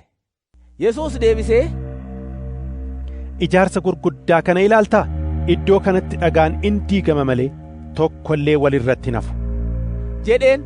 Yesuus gaara ejersaa gubbaa gara mana qulqullummaatti garagalee utuu taa'uu Phexros, Yaaqoob, Yohannisii fi Indiriiyaas kophaatti isa gaafatan, nutti himi, kun yoom ta'a? Wanti kun hundinuu yommuu raawwatamuuf jedhu immoo mallattoon isaa maalii? jedhan. Yesuus immoo, homtinuu akka isin wallaalchifnetti akeekkadhaa. Baay'een ani Kiristoos jechaa maqaa kootiin ni dhufu, namoota baay'ees ni wallaalchisu. Lolaa fi oduu lolaa yommuu dhageessan hin na'inaa. Kan akkasii kun ta'uun irra jira. Kun garuu amma illee dhuma isaa miti. Sabni saba irratti, mootummaanis mootummaa irratti in ka'a. Socho'i lafaa iddoo adda addaatti, beellis in ta'a. Wanti kun garuu jalqaba ciniinsuuti. Garuu of eeggadhaa, isaanoo yaa'ii garaa garaatti dabarsanii isiniin kennu. Manneen sagadaa keessattis ni reebamtu. Anaaf jettanii fuula abboota biyyaa, fuula moototaa duras ni dhaabattu. Kunis dhugaa isaanitti ni ba'a. Duraan dursee wangeelli saba hundumaatti lallabamuun in ta'a. Isaan dabarsanii isin kennuudhaaf yommuu isin geessan, isa dubbachuuf jirtaniif dura hin yaadda'inaa. Waanuma yeroo sanatti isiniif kennamu dubbadhaa malee. Isintu dubbata mitiyoo, hafuura qulqulluutu dubbata malee. Yommus obboleessi obboleessa du'atti dabarsee in kenna. Abbaanis mucaa isaa, ijoollonnis warra isaanii irratti ka'anii isaan in ajjeesu. Anaaf jettanii hundumaa biratti kan jibbamtan in taatu. namni hamma dhumaatti jabaatee dhaabatu garuu in fayya. Isaaniin jedhe. Yesuus itti fufee, inni jibbisiisaan iddoo qulqullaa'aa xureessu sun iddoo isaa fi hin mallee dhaabachuu isaa yommuu argitan namni kana dubbisu haa hubatu. Warri Yihuudaa jiran gara gaarotaatti haa baqatan. Namni oobdii isaa keessa jiru deebi'ee waa fudhachuudhaaf manatti ol hin lixin. Lafa qotisaa inni jirus wayyaa isaa fudhachuudhaaf hin galin. Garuu dubartoota ulfaa fi warra hoosisanii fi guyyoonni sun attam sodaachisoodha. Haa ta'u iyyuu malee kuni yeroo gannaatti akka hin taaneef kadhadhaa. Guyyoonni sun guyyoota rakkinaan ta'u. Rakkinni akkasii erga Waaqayyo biyya lafaa uumee jalqabee hamma ammaatti hin taane deebi'ees hin ta'u. Waaqayyo Gooftaan guyyoota sana utuu gabaabsuudhaa baate namni tokko iyyuu hin fayyu ture. Amma garuu namoota fo'amanii fi isaanis warra inni ofiif fo'ateef jedhee guyyoota sana ni gabaabsa. Yeroo sanatti namni, ilaa Masiihiin as jira, ilaa achi jira yoo isiniin jedhe hin amaninaa. Masiihonni sobaa fi raajonni sobaa ka'anii yoo danda'ame warra Waaqayyo fo'aman iyyuu wallaalchisuudhaaf milikkitaa fi dinqii adda addaa ni argisiisu. Isin garuu akeekkadhaa. Ani duraan dursee waan hundumaa isinitti himeera jedhe. Yesuus itti dabalee, guyyootuma sanatti rakkina kana booddee immoo biiftuun in dukkanoofti, jiinis ifa ishee hin laattu. Urjoonni waaqarraa in harca'u, humnoonni bantii waaqaa keessaas in raafamu. Yommus ilmi namaa humna guddaadhaan ulfinaanis duumessootaan utuu dhufuu ni argu. Inni immoo ergamoota waaqarraa ergee warra Waaqayyoof fo'aman qixxaa arfanii andaara lafaatii andaara bantii waaqaatiis walitti hin qaba jedhe. Yesuus amma immoo, muka harbuu fakkeenya godhadhaatii irraa baraa. Dameen isaa quqquuqee baala yommuu biqilchu bonni akka dhiyaate hin hubattu. Akkasuma isinis immoo kun hundinuu ta'uu isaa yommuu argitan akka inni balbalatti dhiyaate beekaa. Dhuguman isinitti hima, wanti kun hundinuu hamma raawwatamutti dhaloonni si'anaa kun hin darbu. Waaqnii fi lafti darbuuf jiru, dubbiin koo garuu gonkumaa hin darbu jedhe. Yesuus itti fufee, guyyicha sana yookiis yericha sana garuu abbaa koo duwwaatu beeka malee ergamoonni waaqarraa, ilmis, namni tokko illees kana hin beekan. Akeekkadhaa, dammaqaas. Yerichi sun yoom akka ga'u hin beektan. Kun akka nama mana isaa dhiisee biyya fagoo dhaquudhaaf ka'eeti. Inni hojjettoota isaatiif aboo kennee tokkoo tokkoon isaaniitiif hojii isaanii kenne. Karra eegduudhaan immoo hin dagatin, dammaqi jedhee abboome. Egaa dammaqaa. Abbaan manaa yoom akka dhufu, galgala dhufaa fi halkan walakkaa dhufaa, iyyan daaqqoo dhufaa fi ganama dhufaa hin beektan. Yeroo isin quba hin qabaatinitti yoo dhufe utuu isin rafaa jirtanii akka isin hin arginetti, kanan isiniin jedhus nama hundumaan nan jedha, dammaqaa isaaniin jedhe. Maarqos boqonnaa 14. Ayyaanni Faasikaa fi ayyaanni Maxinoo guyyaa lamatti galee ture. Luboonni warri hangafoonnii fi barsiisonni seeraa karaa ittiin Yesuusin haxxummaadhaan qabsiisanii ajjeesan hin barbaadu turan. Isaan, namoota gidduutti raafamni akka hin kaaneef kana gochuun yeroo ayyaanaatti hin ta'u jedhu turan. Yesuus immoo Bitaaniyaa mana Simoon isa lamxaa'ee ture keessa nyaataaf taa'ee utuu jiruu dubartiin tokko urgooftuu dibataa makaa hin qabne baay'ee gati jabeessas hidda biqiltuu naardos jedhamu irraa kan hojjetame shurrubbeetti qabattee dhufte. Isheen shurrubbee sana cabsitee urgooftuu sana mataa Yesuus irratti naqxe. Jarreen tokko garuu jibbanii, urgooftuun kun maaliif bade? urgooftuun kun akka meetii 300 caalaatti gurguramee warra hiyyeessotaaf kennamuu hin danda'a ture. Waliin jedhan isheettis hin dheekkaman. Yesuus garuu, Ishee dhiisaa, maaliif rakkiftuu? Isheen waan gaarii anaaf goote. Warri hiyyeessota yeroo hundumaa of biratti argattu. Yeroodhuma feetanittis gaarii gochuufii hin dandeessu. Ana garuu yeroo hundumaa of biratti hin argattan. Isheen waan dandeesse hojjetteetti. Dhagna koos duraan dursitee awwaalaa fi dibdeetti. Ani dhuguman isiniin jedha, biyya lafaa guutummaatti iddoodhuma wangeelli itti lallabametti wanti isheen goote immoo seenaa isheetiif ni dubbatama jedhe. Yommus Yihuudaan namni biyya Keeriyoot bartoota 12 keessaa tokko inni ture. Yesuusin dabarsee itti kennuudhaaf gara luboota warra hangafootaa dhaqe. Isaan kana yommuu dhaga'an gammadanii horii kennuufii abdachiisan. Kanaaf Yihuudaan dabarsee isa kennuudhaaf fuchan barbaadate. Jalqaba ayyaana maxinootti namoonni hoolaa Faasikaa erga qalanii booddee bartoonni isaa, Hoolaa Faasikaa akka nyaattuuf eessa dhaqnee akka qopheessinu barbaaddaa? jedhanii Yesuusin gaafatan. Yommus inni bartoota isaa keessaa 2 ergee, Mandarichatti lixaa, namni okkotee bishaanii baatu tokkos isinittiin dhufa. Isa duukaa dhaqaa. Manuma namichi itti galuttis abbaa manaatiin, manni keessummaa kan ani bartoota koo wajjin keessatti irbaata Faasikaa nyaadhu eessa? siin jedha barsiisaan ittiin jedhaa. Namichi yommus mana manarraa keessaa kutaa bal'aa mi'a manaatiin guutee afame tokko isinitti in argisiisa. Achitti nuuf qopheessaa jedhe. Bartoonni sun ka'anii gara mandaraa dhaqan. Akkuma inni isaanitti himettis argatanii achitti irbaata Faasikaa qopheessan. Yommuu galgalaa'e Yesuus bartoota isaa 12 wajjin in dhufe. Maaddiitti taa'anii nyaachaa utuu jiraniis Yesuus, dhuguman isiniin jedha, isin keessaa inni anaa wajjin nyaachuutti jiru tokko dabarsee na kennuuf jira jedhe.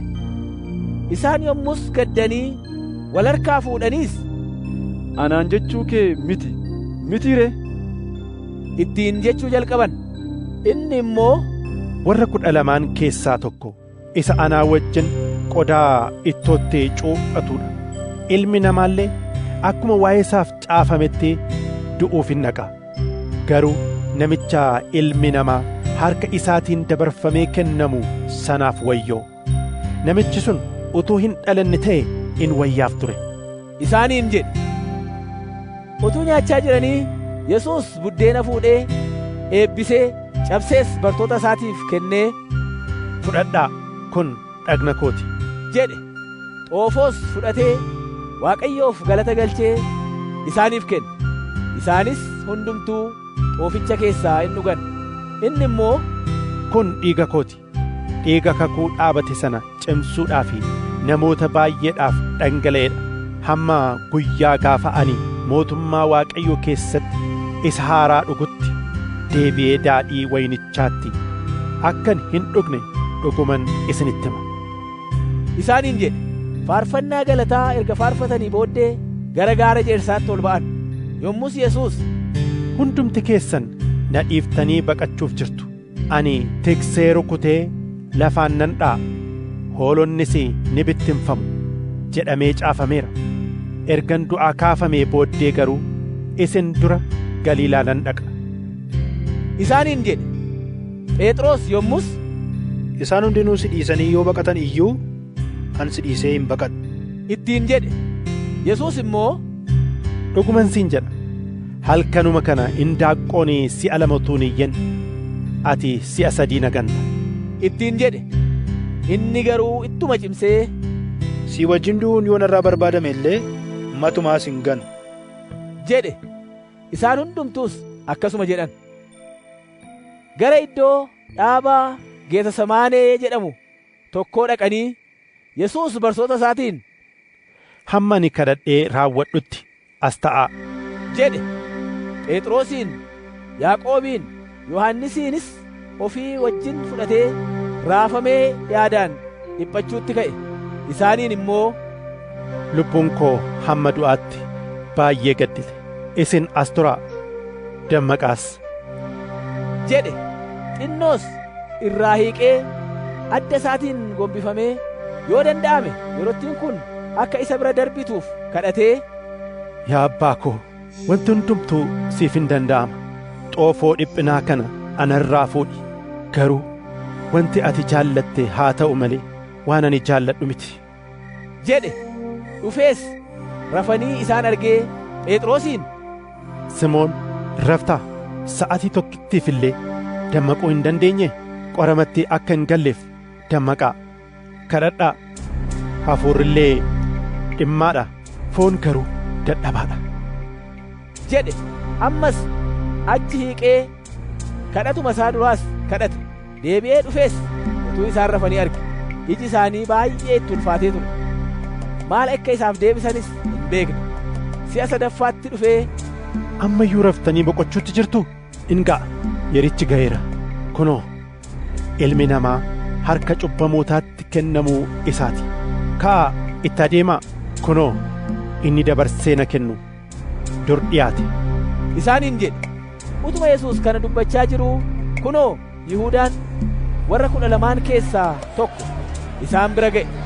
Isaa wajjinis luboota warra hangafoota, barsiisota seeraa fi maanguddoota biraa warri ergaman billaadhaa fi bokkuu qabatanii dhufan. Inni dabarsee Yesuusin kennuuf ture sun milikkitaaf, inni ani dhungadhu isa qabaatii eeggachaa fuudhaa sokka jaraan jedhee ture. Yihuudaan akkuma achi ga'een gara Yesuusitti darbee, barsiisaa ko jedhee isa dhudhungate. Jarri yommus hiixatanii Yesuusin qaban. Warra bukkee dhaabatan keessaa immoo tokko billaa isaa luqqifatee garbicha hangafa lubootaa rukutee gurra isaa irraa fuudhe. Yesuus immoo, akka warra saamtuu qabuudhaa fi ba'anitti ana qabuudhaa fi billaadhaa fi bokkuudhaan yaatanii guyyaa dhufaa darbaa isinii wajjinii wal argaa mana qulqullummaa keessatti barsiisaan ture. Isin yommus ana hin qabne, amma garuu wanti caaffanni qulqullaa'oon jedhan raawwatamuun hin ta'a jedhe. Bartoonni hundinuu immoo isa dhiisanii hin baqatan. Yeroo sanatti dargaggeessi tokko wayyaa quncee talbaa tokko duwwaa dhagna isaatti ol batee Yesuus duukaa dhaqe. Jarris isa qabatan. Inni immoo wayyaa sana harkatti dhiisee qullaa isaa fiigee harkaa ba'e.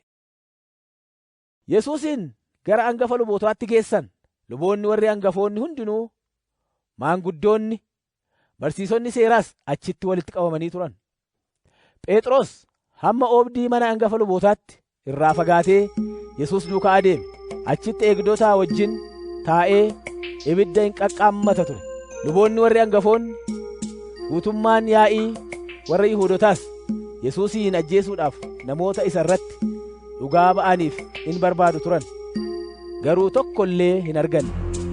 Namoonni baay'een sobaan yoo isa irratti dhugaa ba'an iyyuu dubbiin isaanii wal hin fudhanne. Kaan immoo ka'anii sobaan isa irratti dhugaa ba'anii, mana qulqullummaa isa harkaan hojjetame kana jigsee guyyaa 3tti kan biraa kan harkaan hin hojjetamin nan dhaaba jechuu isaa dhageenyeerra jedhan. Haa ta'u iyyuu malee isa kana irratti iyyuu dubbiin isaanii wal hin fudhanne. Yommus hangafni lubootaa fuula hundumaa isaanii dura dhaabatee Yesuusiin, waan jarri kun sirratti dhugaa ba'an kanaaf deebii tokko illee hin qabduu ree? jedhee gaafate. Inni garuu calluma jedhe malee deebii tokko illee hin laanneef. Hangafni lubootaa amma immoo, ati Masii ilma Waaqayyo isa galateeffamaatii jedhee isa gaafate. Yesuus immoo, ani isa, ilmi namaa mirga isa aangoo qabeessaa taa'ee duumessota Waaqaa keessas utuu dhufuu arguuf jirtu jedheen. Yommus hangafni lubootaa sun aaree uffata isaa tarsaasee, amma immoo dhuga baatuu maalii nu barbaachisa ree? Waaqayyoon arrabsuu isaa isin iyyuu dhageessaniidha. Maal isinitti fakkaataa? jedhe. Kana irratti isaan hundumtuus ajjeefamuun akka isaaf ta'u itti muran. Jarreen tokkos isatti dhufan. Ija isaas hidhanii rukutanii, eenyutu si rukute? Raajii keetiin nutti himi ittiin jedhu turan.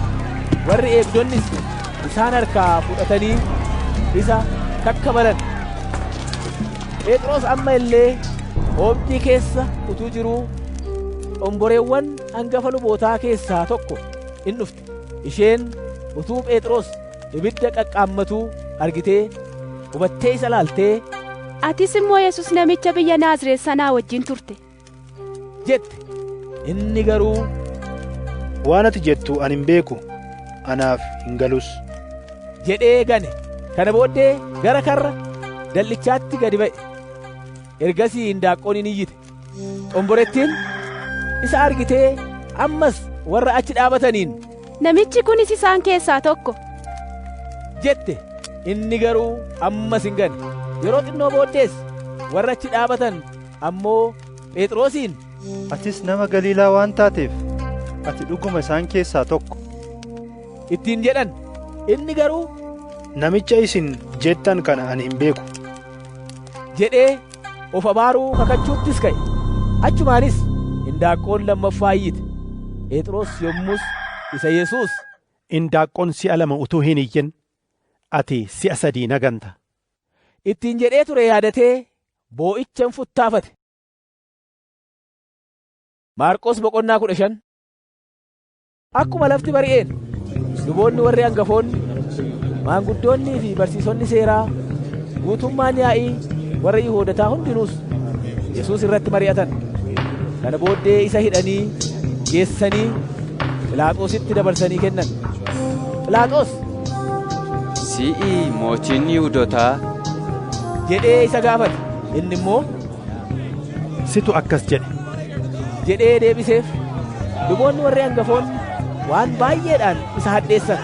Phiilaaxoos ammas, kunoo waan baay'eedhaan si hadheessu waan deebiftu hin qabduu ree? jedhee Yesuusin gaafate. Yesuus garuu ergasii deebii tokko illee hin deebifneef. Kun immoo Phiilaaxoosin hin dinqifachiise. Phiilaaxoos ayyaana Faasikaatti warra hidhaman keessaa nama isaan nuuf gadhiisi jedhan tokko hin gadhiisa ture. Warra goolii kaasanii nama ajjeesanii hidhaman keessaa ammoo tokko Barabbaa kan jedhamu ture. Yommus namoonni gara mana mootummaatti ol ba'anii waan dur gochaafii ture akka isaaniif raawwatuuf Phiilaaxoosin kadhachuutti ka'an. Phiilaaxoos immoo deebisee, mootii Yihuudootaa akkan gad isiniif dhiisu barbaadduu isaaniin jedhe. Innoo luboonni warri hangafoonni hinaaffaadhaaf dabarsanii akka isa kennan hubatee ture. Luboonni warri hangafoonni garuu, isaa mannaa Barabbaa gannuuf dhiisi akka jedhaniif namoota itti tuqan. Ammas Phiilaaxoos, egaa namicha isa isin mootii Yihuudootaa jettanii waamtanoo maal godhu ree? jedhee isaaniif deebise. Isaanis,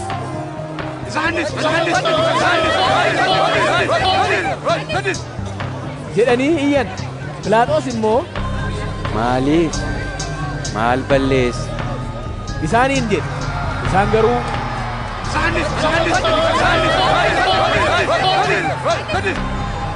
jedhanii ittuma caalchisanii iyyan. Phiilaaxoos yommus namoota gammachiisuu barbaadee Barabbaa gad isaaniif dhiise. Yesuusin immoo reebsisee akka inni fannifamuuf dabarsee kenne.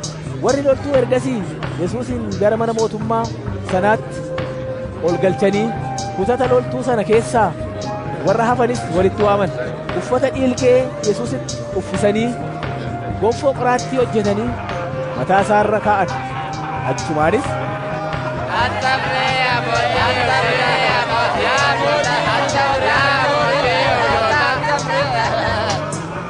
jedhanii nagaa isa gaafachuutti ka'an. Uleedhaan mataa isaa rukutanii itti tufanii jilbeenfatanii sagadaniifis. Isaan ergatti ga'isanii booddee uffata dhiilgee sana irraa baasanii wayyaa isaa deebisanii itti uffisan. Kana booddee gadi baasanii fannisuudhaaf isa geessan. Namni biyya Qareenaa tokko maqaan isaa Simoon kan jedhamu abbaa Iskindiroosii fi Ruufoos lafa qotiisa isaatiin utuu galuu isaanitti dhufe. Isaan immoo fannoo Yesuus akka baatuuf isa gaddisiisan. Yesuusiinis gara iddoo Golgootaa jedhamutti geessan. Golgootaa jechuun iddoo lafee mataa jechuudha. Isaan yommus daadhii waynii qumbiidhaan makame Yesuusiif kenninaan inni fudhachuu dide. Yommus jarri isa hin fannisan. Uffata isaa immoo hiranii eenyu isa kam akka fudhatu baruudhaaf muka itti buufatan. Yeroon isa fannisanis bari'ee sa'aatii 3tti ture. Yakka inni ittiin hadheeffame mul'isuudhaafis kun mooticha Yihuudootaati kan jedhu mataa isaa gararraatti caafamee ture. Isaa wajjin immoo saamtota 2, isa tokko mirga isaatti, isa kaanis bitaa isaatti fannisan. Yommus inni macaafni warra seera cabsituutti lakkaa jedhu in raawwatame. Warri achiin darban immoo mataa isaanii raasanii, ati isa mana qulqullummaa jissitee guyyaa 3tti ijaartu, mee of oolchi, fannoo irraas gadi bu'i jedhanii in arrabsu turan. Luboonni warri hangafoonnii fi barsiisonni seeraas akkasuma wal harkaa fuudhanii isatti ga'isan. Inni namoota biraa oolcheera, ofii isaa immoo oolchuu hin danda'u. Masiihicha mooticha Israa'el erga ta'e akka nuyi arginee isatti amannu amma fannoo irraa gad haa bu'u jedhan. Warri isaa wajjin fannifamanis immoo isa hin ceepha'u turan. Sa'aatii 6 jalqabee hamma sa'aatii 9tti dukkanni lafa hundumaarra ture. Sa'aatii 9ttis Yesuus sagalee guddaadhaan, Elooyi, Elooyi, lamaa sabaaktaanii jedhee waammate. Kunis Waaqayyo ko, Waaqayyo ko, maaliif na dhiifte jechuutti in hiikama. Warra achi dhaabatan keessaa kaan kana dhaga'anii, kunoo Eliyaasin waammata jedhan. Yommus isaan keessaa tokko fiigee daadhii waynii dhangaggaa'aa waan akka cumaa buqqee hadhaa'aa isa bishaan dhugaatii xuuxu tokkotti guutee uleetti kaa'ee akka inni dhuguuf kenneefi, Eliyaas fannoo irraa gad isa buusuudhaaf yoo dhufe mee ni ilaalla jedhe. Yesuus sagalee guddaa isaa dhageessisee hafuurri isaa keessaa yaa'e. Yeroo sanatti golgaan mana qulqullummaa olii hamma gadiitti iddoo 2tti tarsa'e. Hangafni dhibbaa inni gara Yesuusitti garagalee dhaabatu akkasitti hafuurri isaa isa keessaa yaa'uu isaa yommuu hubate, namni kun dhuguma ilma Waaqayyoo ture jedhe. Dubartoonni halaala dhaabatanii ilaalan. Isaan keessas Maariyaam ishee Magdalaa, Maariyaam haadha Yaaqoob isa quxisuu, kan Yosees, Salomees turan. Isaan warra yommuu inni Galiilaa ture isa duukaa bu'anii isaaf hojjetan. Kan biraa dubartoonni baay'eenis immoo isaa wajjin Yerusaalemitti kan ol ba'an achitti argamaniiru. Borumtaas Sanbata waan ta'eef namoonni guyyaa sanatti hin qophaa'u turan. Yeroon isaa immoo gara galgalaa ture. Yaa'ii warra Yihuudootaa keessa namichi ulfina qabeessi Yoosef jedhamu tokko ture. Namichi mandara Armaatiyaa inni ofii isaatii mootummaa Waaqayyoo eeggatu kun ija jabinaan Phiilaaxoos bira dhaqee reeffa Yesuus kadhate. Phiilaaxoos immoo kanuma dura du'e jedhee dinqifate. Yommus hangafa dhibbaa waamee erga du'ee hammam akka ture gaafate. Akka isaa hangafa dhibbaa irraa erga baree booddee reeffa isaa Yoosefiif kennisiise. Yommus Yoosef wayyaa quncee talbaa irraa dha'ame bitee reeffa isaa fannoo irraa gadi buusee wayyicha sanaanis kafane. Awwaala garaa dhagaa keessatti tolfame tokko keessa kaa'ee balbala awwaalichaatti immoo dhagaa gangalche. Maariyaam isheen Magdalaa, Maariyaam haati Yooses iddoo reeffi isaa kaa'ameen argan. Maarqos boqonnaa 16. Sanbanni erga darbee Maariyaam isheen Magdalaa, Maariyaam haati Yaaqoob, Salomeenis dhaqanii dhagna Yesuus dibuudhaaf urgooftuu bitan. Jalqaba torbanii gaafa Sanbata guddaa ganama barii ka'anii akkuma aduun baateen awwaalicha bira ga'an. Karaatti immoo, eenyutu dhagicha balbala awwaalichaatti nuuf garagalchaa? waliin jechaa turan. Dhagichi baay'ee guddaa ture. Itti hiiqanii yommuu ilaalan immoo dhagichi balbala awwaalichaatti garagalfamee argan. Awwaalichatti akkuma ol lixaniin dargaggeessa tokko uffata gadi dheeraa adii uffatee bukkee gara mirgaatiin taa'ee argan. Isaan yommus na'anii hin dinqifatan. Inni immoo, naatanii hin dinqisifatinaa. Isin Yesuus nama Naazreeti isa fannifamee ture barbaaddu. Innoo ka'eera, as hin jiru. Ilaa iddoo isaan isa ciibsanii turan iyyuu.